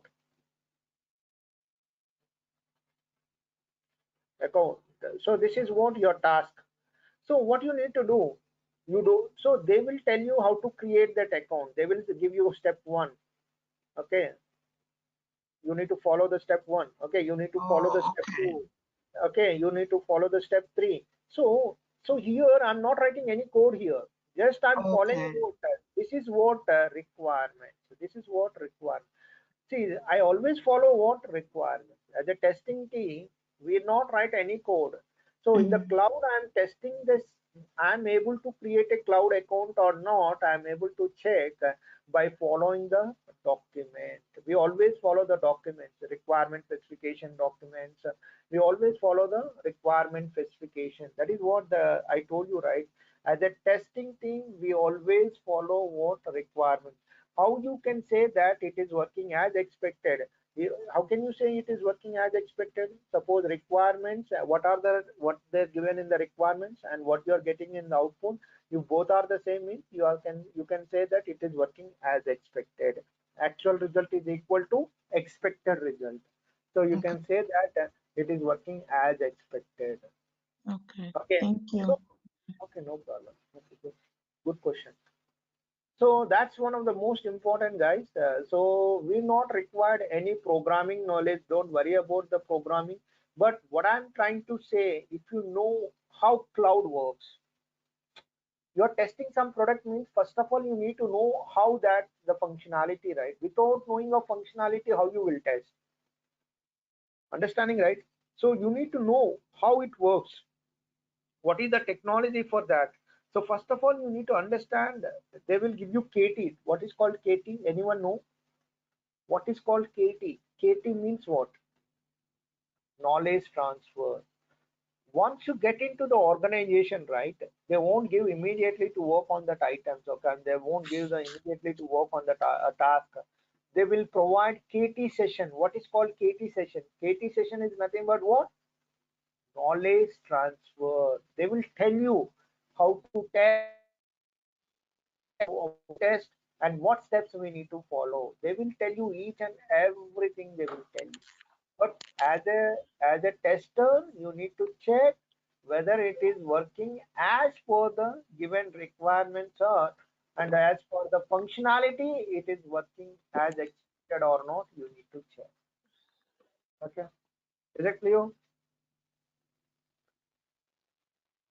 So that's one of the most important one, guys. They will provide Yes, the thank you. requirement. Yeah, thank you. They will provide the requirement. Based on the requirements, you need to test. Okay. So sometimes the developer is not accepted your defect. Then what you need to do? You cannot ignore that. You can show the screenshot and you need to show the logs. So what are the logs you find? And you need to report all the things. Okay. Then developer definitely accept your defect. Okay. And finally, what we can say that productivity. So productivity means what? Whatever you do the work, you should have the quality work. Always you need to get what? Quality work. Okay, make sure you need to test proper way. Okay, you are spending too much of time but you are not done testing properly means that you are spending a lot of time but you are not following the process, you're not following the requirements, you're not following the documents, then you will not get the productivity. When you will get the productivity, if you work with the quality of work, okay, if you follow the proper requirements, if you follow the correct documents, then you will get what? The quality of the product. So productivity is one of the most important one, guys. So you need to check the productivity. So you are doing some work, okay? What is the productivity on that? Okay. So you are getting a quality of the product or not, you need to check. Okay. Not only spending of too much time. Okay. What you need to learn, whether you are getting the quality of work or not, you need to check. Okay. I'm spending 8 hours, I'm spending 12 hours. What is the use of spending of 12 hours or 8 hours? What is the result? Results are very, very important. So while you are doing the testing, you need to check the quality of work. Okay, productivity is one of the most important one. You need to check whether you are getting the quality work or not. You need to check. Okay, so this is all or what for a good tester. You need to learn the technical skills, analytical skills, and passion. Yes, I like this job, and you can enjoy your job, and attitude, and productivity, and written communication. So if you know all the things, you can become a good tester. Okay. Tomorrow what we can do is tomorrow we'll see one of the most important. So far what we know, what is testing? The testing is nothing but to check whether the application is working according to the given client requirements or not. They will provide the requirements, we need to test that application. For what purpose we are doing the testing? I told you, right? For what purpose we are doing the testing, guys? Can anyone answer? What for what purpose we are doing the testing? Defects? For what purpose we are doing the testing? Anyone answer for that? Quality. Yes, absolutely. Quality. Okay, not Uh, for different. for, for quality for Yes, quality product. yes, quality product. Absolutely correct. Yes, correct. So Client, the test. client certificate. You're saying something? No, Okay. I'm just saying. Okay. Okay. No issue. So the testing is done for the quality. What is positive testing and what is negative testing? Can anyone answer? What is positive testing and what is negative testing? So positive testing means what? Testing done Positive by is the good positive result, data. negative. Hmm. Yes. Positive testing with good data. Yes, that is correct. Like that. What is negative testing? You need to give the invalid data. In that case, it should not allow. Okay, so that's good. Tomorrow, what we can do is we will see one of the most important one. What are the testing types? Okay, and there are two types. One is structural, and another is what functional. So what is white box testing and what is black box testing, we'll see tomorrow. Anybody have any questions today's session? You are able to understand anything you want to discuss? You want to go with slow, or you can give the suggestions, okay? So based on your things, then I can follow. Yeah. Is it clear? You are able to understand? Yeah, go ahead. You are saying something? You were basic. You explain about analytical skill. What does Yes. that imply? See, analytical skills is nothing but see, while you are doing the testing, right? You cannot go with the same way, same path. Okay, what is happening in that application? You need to analyze. This is, see, now I find the defect. Okay, before finding the defect, you find the defect, right? What is the causing the problem? Where it is causing? Okay, you need to analyze that one. You cannot take simply a screenshot and report it to the developer. That's not a good one, right? Everyone can do that job. But you are analyzing the things like why it is hitting, what is the problem, what is the problem in that defect. Okay. If you analyze all the things, that is very, very important as a good tester. You need to think broadly, and you need to get the things in depth. What is the causing the problem? What the problem is causing? So you identify some defect, but you need to know what is causing that problem. So that all will come somewhere in analytical skills. Like you need to have some deep knowledge on that. Understand, right? If you work on the product, then only you will get the thing. Okay, it won't get normally while you are testing the application, right? First of all, you need have some domain knowledge. Domain knowledge means what? Product knowledge. Product knowledge is one of the most important one. Okay, I cannot test the banking application until unless I know what is banking application, how it works. So what functionality we need to test. First of all, you need to know what exactly I need to be tested. Without knowing all the things, you cannot test any application, right? So they will provide you KT. KT is nothing but what? Knowledge transfer session. They will provide all the knowledge transfer session. Based on that, you need to understand the domain first. How Walmart works, how Amazon works, how Flipkart works. So first of all, you need to understand the domain. Domain knowledge is very, very important. You need to analyze the things, okay?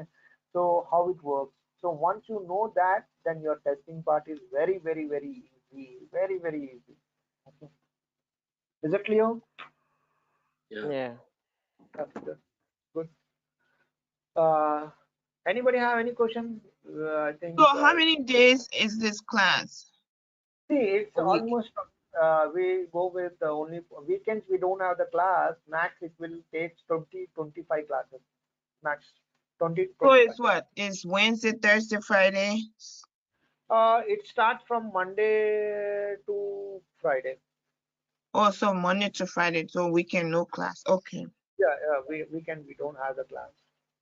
Okay. Okay. So Uh, as we end the day, then that's how you send the notes to us. Yeah, we will send you the material, video recording. We will send you each and everything. Don't worry about this one.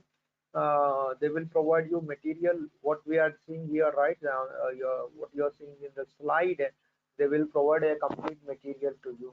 And also they will provide you the video recording. What we done in the video, right? The class session video they will provide you. Okay, you can refer that. If you miss the session also, not a problem. You can just go with the video. That's fine. Okay. So you're gonna send it. You're gonna send this one to us tonight. Yeah, I think yes. Today after it will take within the day that they will send it. To you. Okay, I'm talking IST. Within the day they will send it. To you. You're gonna send it to our emails, right? Yes, yes, yes. They will create account and then they will create email. Okay. It was a good class. Okay, then. Anything else to discuss?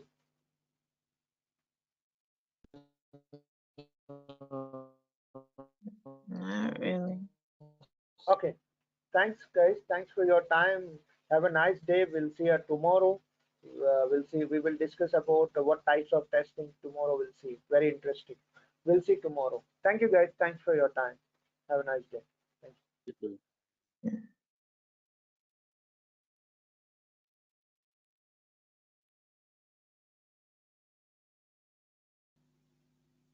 Hello.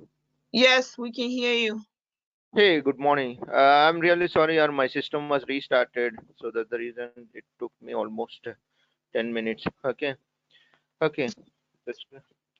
So, yeah, yesterday what we discussed, can anyone tell me what is testing, guys? Can anyone? What is testing? Can anyone tell me the definition of testing? Anybody? Yesterday we discussed, right? Testing is when a developer develop an application and then they test it to make sure that it's working properly. Excellent. Excellent. Good. That's good. Any developed application, right? Make sure that application is working as per the given requirements or not. Yes, that's correct. So, see, what is testing means, don't say finding the defects, okay? That's not a correct answer, okay? You need to always say that what is testing means, you need to say that the testing is done to make sure the application is working as per the given requirements, okay? So that's one of the most important one, okay? Why we are doing the testing? Can anyone tell me why we are doing the testing? For what purpose we are doing the testing? For product quality. Absolutely, excellent. So why we are doing the testing, guys? For quality purpose. Okay, the quality is very, very important. How you define the quality? How can you say you are getting a quality product? How can you say you are getting a quality product? It must be bug free. A justification of all the requirements of a consumer or customer Absolutely. application. Yes, to justification of all the requirements, and also you can say that it's a bug free, right? Yeah, you can say that also. But see, how can you define the quality? How can you say this is the quality product? Means you need to justification of all the requirements. Suppose they ask you to test in all the areas. Okay, you test all the areas. You what you can say that you justification of all the areas, then definitely you will get what a quality product, no doubt at all. Suppose you miss the requirements, okay, you miss the requirement, you are not understand, you miss the requirements, in that case you will not get the quality product, right? So how can you define the quality? That's one of the most important one. Okay, for what reason we are doing the testing? Quality purpose, right? How can you define the quality? Means you need to justification of all the requirements. What are the requirements are given them? You need to fulfill all the requirements. Then only you will get what quality product. Okay, so this is also one of the most important one. And what is positive testing and what is negative testing? Can anyone, what is positive testing, guys, and what is negative testing? So the positive test, yeah, go ahead. Positive testing is to get the valid Yes, the valid inputs. Yeah, yes, correct. input, yeah. The Yeah, valid input, and then negative testing is to get invalid input. yes, correct. Absolutely correct. Good. So see, generally while we are doing the testing, right? So we need to do the both things like positive testing and negative testing. Okay. So what is meaning of positive testing? The positive testing means what? See, now this is what login screen, right? In this login screen, I need to give that values like what valid username, valid password. Then only I can log in the application, right? This is what we need to test in the real time also, right? But if I want to see, suppose the end user is given invalid data. Suppose the end user is given what invalid data. Now I'm giving what invalid ABC. Now here also I'm giving ABC. Okay, it should not allow. Okay, because both are invalid, right? The username is invalid and password is also invalid, right? It should not allow. In case it is allowing means it is a bug. See, now I'm trying with what negative data, like invalid data. Okay, so invalid data means it should not allow to log in into the application. So while you are doing the testing, you need to check both things, like positive testing and negative testing. See, it should not allowing me into the application because I given what invalid username, invalid password. So in this case, it should not allow to me to log in the application. So is it clear, right? So these all are very, very important, guys. While you are doing the testing, you need to check. So no one will tell you do the positive testing, do the negative testing. So no one will tell you, okay, as a tester, you need to test the both things like positive testing and negative testing. Okay. Okay. Now today's session is very, very important, guys. What are the types of testing? So this is one of the most important one. Okay, the basic one. So before we go into that, we already discussed, right, what is testing. Let's see. Yeah. So testing means what? To ensure. To ensure means what? To make sure. To make sure that whether the application is working as per the given requirements or not. I told you, right? They will provide the requirements. Based on the requirements, we need to test the application. Okay, we need to test that application. And one more thing you need to remember, guys. Software testing is a process of verification. It is a we can call it as what software testing is a process of verification whether the project will be acceptable to the end user or not. The finally who need to accept your application? End user, guys. So you need to test like the application end user need to accept means, because if the client is not accepted, if end users is not accepted your application, means it is failed. So you always test like an end user point of view, how end user wants, how end user what end user expecting in that software. So you need to think like an end user perspective. So the finally who need to accept your application? End user. Understanding, right? So this is one of the most important one. The software testing is a process of verification whether the project will be acceptable to end user or not. Suppose the end user is rejected, means what will happen? If end user will rejected, means no one will use that software, right? So you always think like end user, how this application is useful for to the end user or not, you need to think. Okay, while you are doing the testing also, you need to keep on mind that how end user will use this application. You need to think that point also. Okay, and there are two types of testing. So this is one of the most important one. One is what? Structural testing. Another is what? Functional testing. So what is meaning of structural testing and what is the functional testing? Okay, structural testing is done, we can call it as what? Structural testing also we can call it as what? White box testing. See, there are two types, white box and black box. So black box testing we can call it as what? Functional testing. Now who will do this thing? Who will do the testing? Like who will do the white box testing and who will do the black box testing? We'll see. Anybody have idea who will do the white box testing? Anyone know?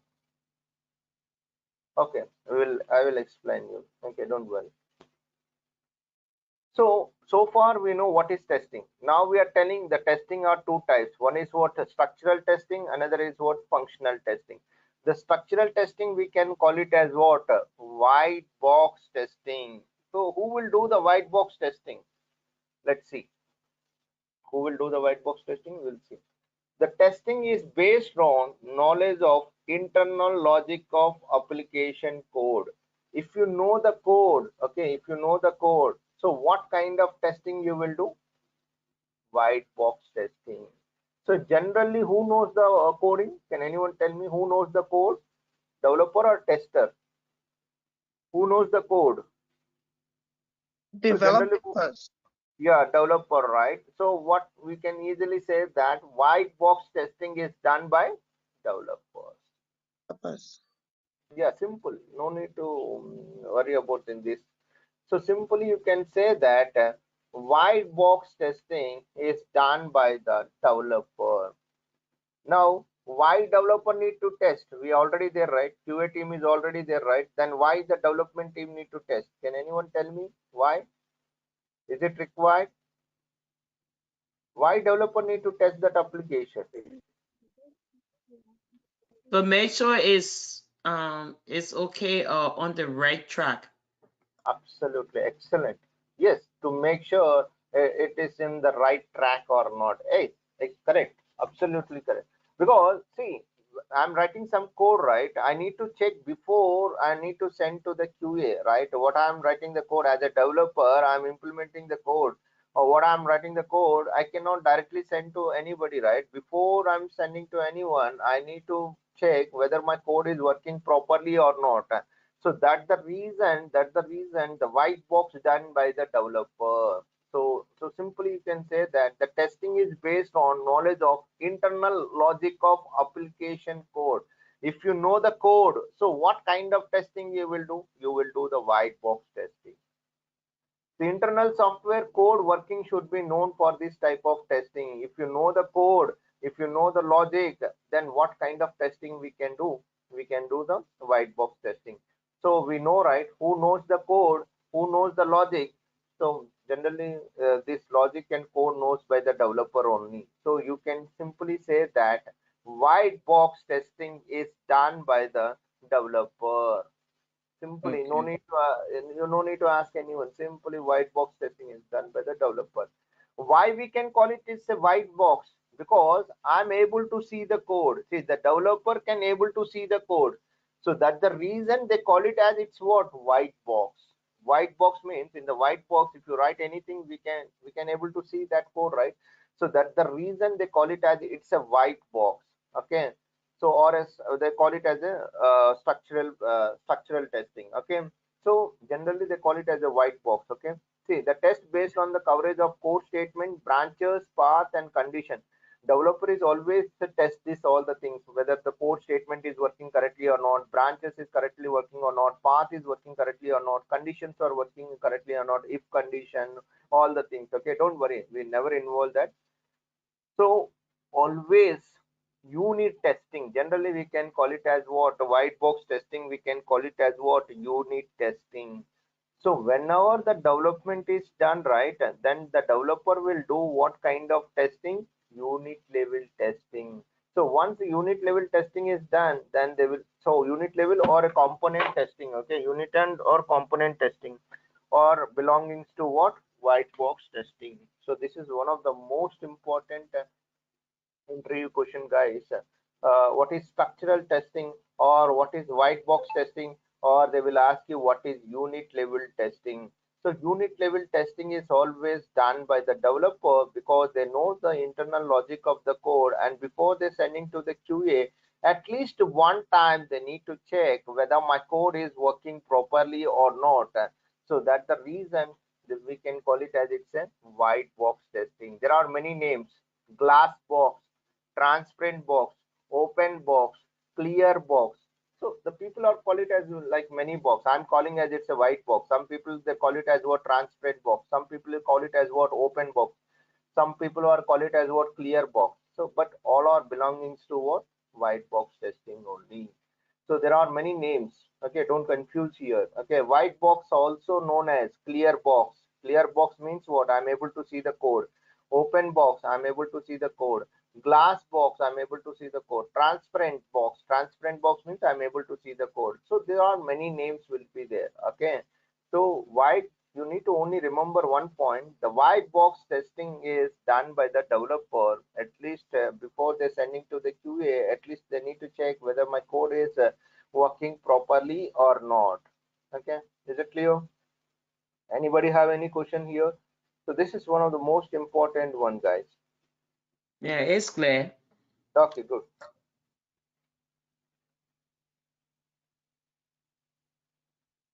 So the developer is also do some testing techniques like see, control flow testing, data flow testing, branch testing, path testing, and statement coverage and decision coverage. Don't worry, we are never involved here. Okay, the developer take care of all this part. Okay, so control flow, data flow, branch testing, path testing, and statement coverage and decision coverage. So these all are taken care by whom?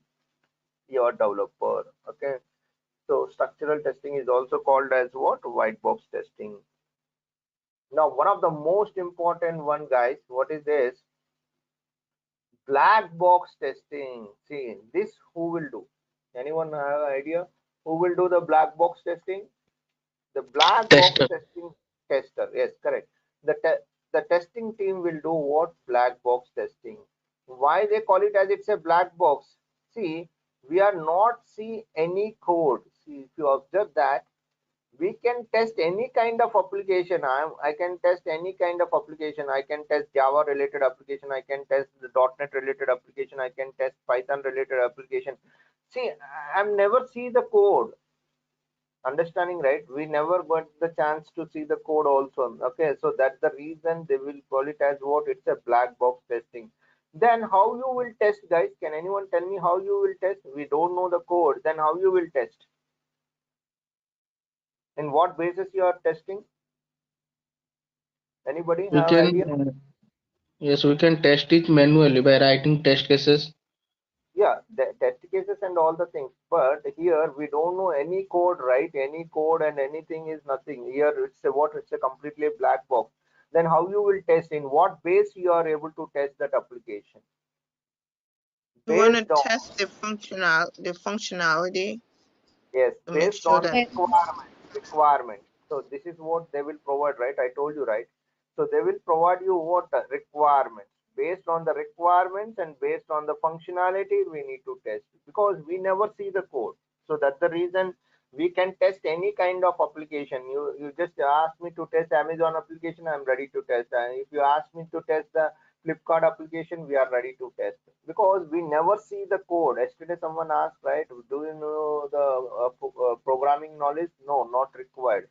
Then how you will test that application? See, the test based on what? Requirements. They will provide the requirements. What is the requirement? They will tell you how we need to test. Okay. Now you say that, right, test cases and all the things. In case they provide the test cases, based on that also we can test. But we never see the code. So that's the reason they call it as it's a black box testing. What if we can call it as what? It's a black box testing. So this is one of the most important, guys. So the black box testing is done by whom? The testing team. So black box testing is always done by whom? Testing team. Is it clear? This is one of the most important ones. So yes. yeah, internal system design is not considered in this type of testing. Okay, here we are not bothered about what code is written, but how you will test that application. How you are test that application? The tests are based on requirements and functionality. So they will provide the requirements and they will based on that requirements, we need to test that application. Understanding, right? We need to test that application. Okay. See, I will show you one best example how we will test. We not see the code, right? But how you are able to see the how you are able to test that application. Okay. So we generally they provide what documents. Okay, they will provide what requirement documents. Okay. So based on that, we need to test that application. Okay, and based on that, we need to test that application. See, they will FRS. Okay. They will provide what document requirement documents. Okay.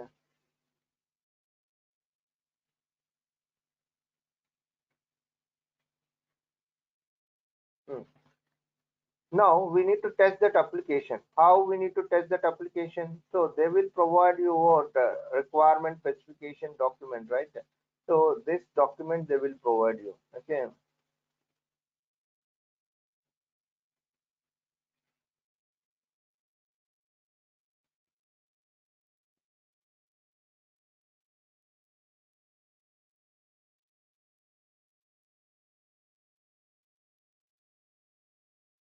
So based on requirements and functionality, let's see.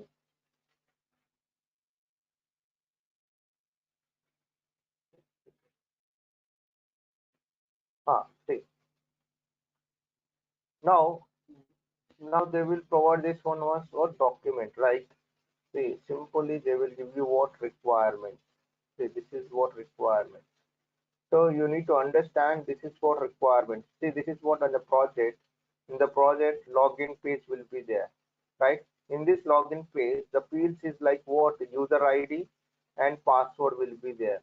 So what you need to test, you need to log in into the application. You just enter the URL and you need to check the login page. In the login page, what fields will be there? User ID and password will be there.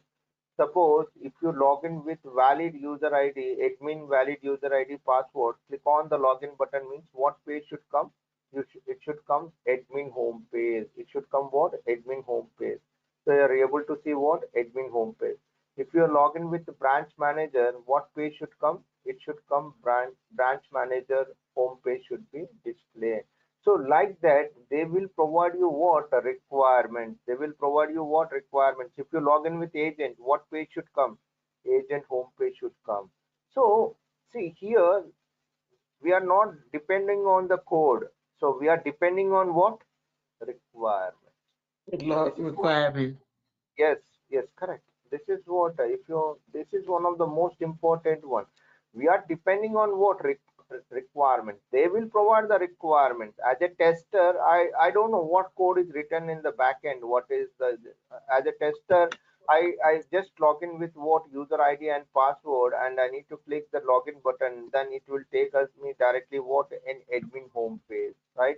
So that is one of the most important one. You need to check whether you are see that is what the testing what we discussed, right? The testing what we discussed, make sure the application is working as per the given requirements or not. So I'm testing as per the requirement. My application is working correctly or not. I'm testing with that. See, I log in with the admin user ID password. Click on the login button. If I click the login button, what page should come? Admin home page should come. See, I'm getting admin home page or not. I need to Can I check. ask a quick question, please? Yeah, So yeah. this document that we're looking at right now, is that the document that the developers will send to you as the tester? And these are the requirements that would be within that document that you need to check Yes, we need to and check, that you right? need to test? Yes, we need to check. The developer is also write the code based on the documents only. We have it's a good question. Like we have a design documents will be there.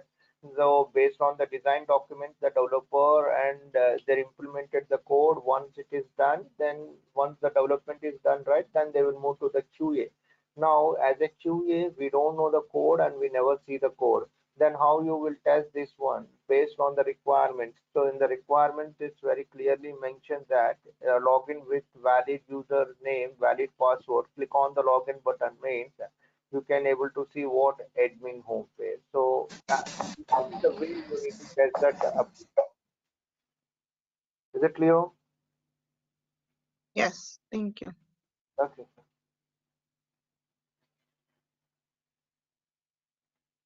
Okay. So, so I told you, right, that black box testing, see the black box testing is always depends on what the requirement and what is the functionality. What is the functionality? If both are valid only, both are valid username, valid password, then only it should log in. Otherwise, it should not work, right? So login functionality we need to test. So black box testing done by the QA, we never see any code. How we will test? The test is always based on what requirements and functionality. These two are very very important. We need to test on what requirements. Requirements requirements based on the requirements and based on the functionality. We need to test that application. Other than unit testing means I told you, right, unit testing is done by developer.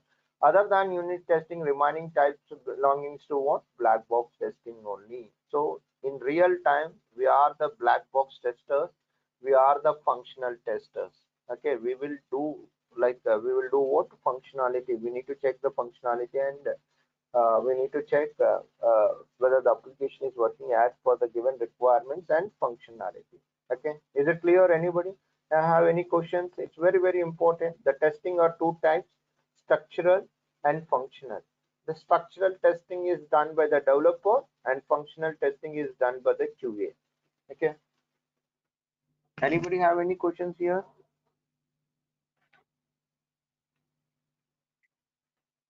No. Is it okay? Good. So we will do what? Black box testing on. Okay. So here, see the black box testing techniques, we follow some techniques, okay, while you are doing the testing, equivalency, partition, boundary value analysis, cause effect graphing. So we will discuss later when the project will comes, we will discuss all the things. But I want to give you one example, one of the most important one, boundary value analysis. So suppose the requirement is what, you know, right? What is requirement? So now what is your requirement? Requirement is what? There is a text box. The text box you need to fill 5 to 500. Okay, you need to enter all the values. Okay, so how you will test this one? Can anybody have any idea how you will test this one?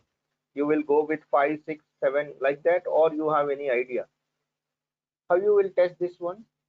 You need to test 5 to 500 numbers. How you will test this one? First, we give a valid number which is present between 5 to 500, for example, 401 or 499. After that, we give invalid data, which may be the lowest possible is 4 and highest possible is 501. Absolutely good, excellent, good. Okay, good. So see, Can this you is what, please repeat what she said? I couldn't yeah, understand. yeah, I will tell you. Don't worry. She's telling that take the lowest value of the file and take the greater than value of 500. Okay, like invalid number. So see, invalid number is what, you know, right? What is the invalid number? See, valid number means what? 5 to 500. In between only you need to provide, right? That is all or what valid number. Suppose if you give the invalid number, suppose you are giving 4, it's a valid number or invalid number? 4 is what? Valid or invalid? Invalid, sir. Yeah, invalid. So it should not allow. So you need to check that one. How to check with this one? So simply you can take minimum value is what? What is the minimum value here in the requirement? 5. 5. Yeah, 5. What is the maximum value here? Maximum value is what? 500. 500. 500. Yeah, 500. So you can do simply one technique. Okay. Minimum value minus 1. Okay, minimum value minus 1, you can do the simple one. So what you can do, minimum value minus 1. Okay, so 5 minus 1 is what? Okay, 5 minus 1 is what? 4. Your value is what? 4. All right, so you just enter the 4. It should not allow. In case it is allowing means what? It is a bug, right? And also you can take the maximum value is what? Maximum value plus 1. Okay, you need to take plus 1. Okay, if you're taking plus 1 means 5 not 1. Okay, it should not allow. In case it is allowing means what? It is the bug. So you need not test all the values 5, 6, 7, 8. Or you cannot test all the values, right? It will take a lot of time.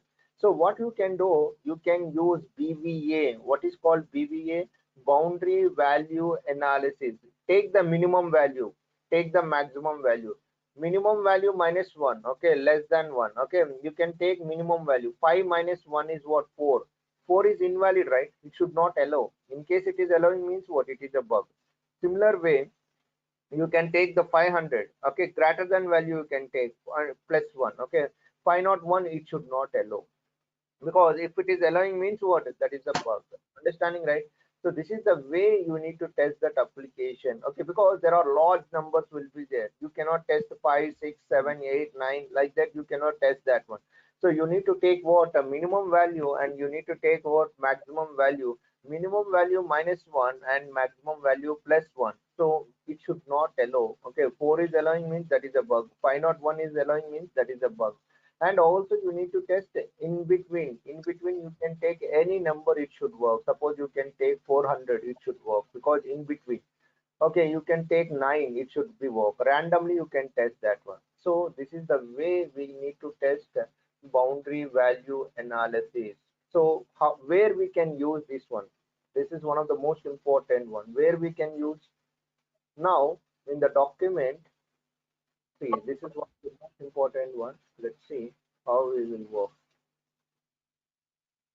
Now the branch name is there, right? The branch name is there.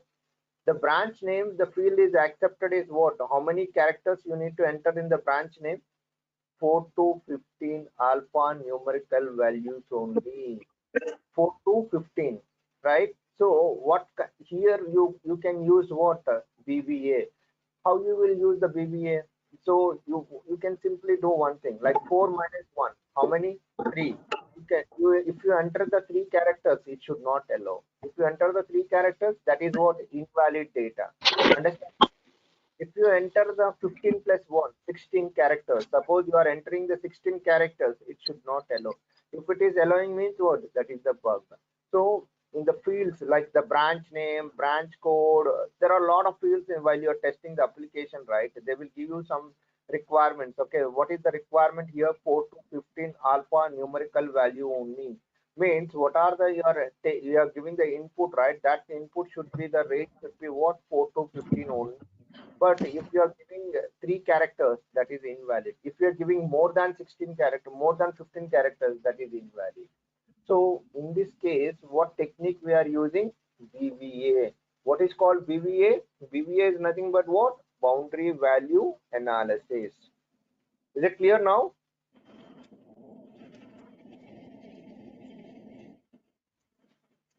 Is it clear? So simple, guys. Again, I want to tell you. See now, simple example. Phone number. Phone number is how many digits? In India, 10 digits, right?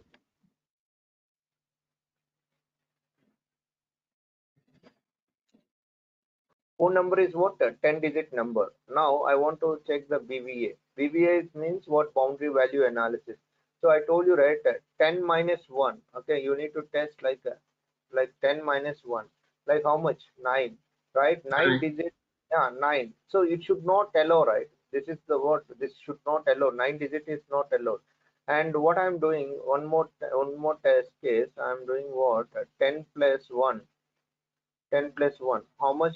It's 11, right? Like 11. So it should not allow, right? So always while you are doing the testing, we need to check the BVA. BVA is nothing but what? A boundary value analysis. The previous example what we took, we need to test 5 to 500 numbers. Okay, suppose we need to test this thing. So we cannot add all the numbers 5, 6, 7, 8, 9, 10. It will take a lot of time. So how I need to test this one? Simple way. So what I can do is I can take the minimum value. So minimum value is what? 5. Okay, and also yeah, 5. And maximum value is what? Maximum value is what? 500. So 500. yeah, 500. So what I can do is how I need to test this one. Minimum value minus 1. Okay, I'm giving minus 1. It should be 4. The 4, it's a invalid. It should not allow. So here I'm taking what? Plus 1. So if I take plus 1 means what will happen? 501. So in the 501, it should not allow. So this is working as expected. It is not allowing 4 and it is not allowing 501 means my code is working fine, my application is also working fine. But in case the 4 is allowing and 501 is also allowing means that is the bug. No need to ask whether it is bug or not because it is allowing invalid also. Understanding, right? So this we can call it as what? BVA. BVA is nothing but what? Boundary value analysis. BVA. Understanding, right? So this is the way you need to test the application. So here location. Location is what? You need to enter your location. But application is what? It is allow what? 3 to 15 characters only. So 3 minus 1, 2 characters should not allow. 15 plus 1, 16 characters should not allow. So you need to test while you are doing the testing. You need to check all the things. Okay, whether it is allowing the within the range or not, you need to check. Okay. So this kind of testing we can call it as what? A boundary value analysis. This technique, this is what one technique we are using to test that field. Understanding, right? Is it clear? Okay, good. See, what is the difference between the black box testing and white box testing? If you observe that white box testing is done by the developer, right? He knows his logic. See, he knows his logic.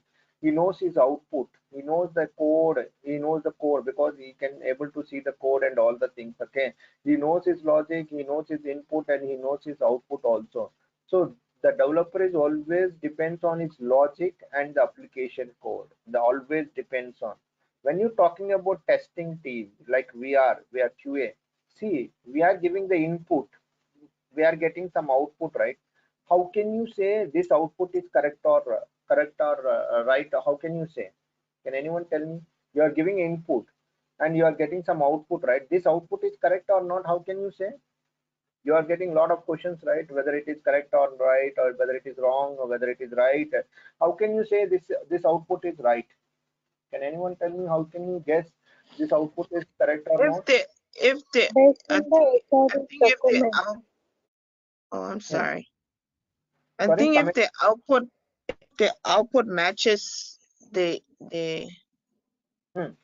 oh, if the input matches the output. Yeah, input we will giving, right? But you will get some output. This output is correct or not? How can you if you know the code you can tell that, right? The input will matches with the output.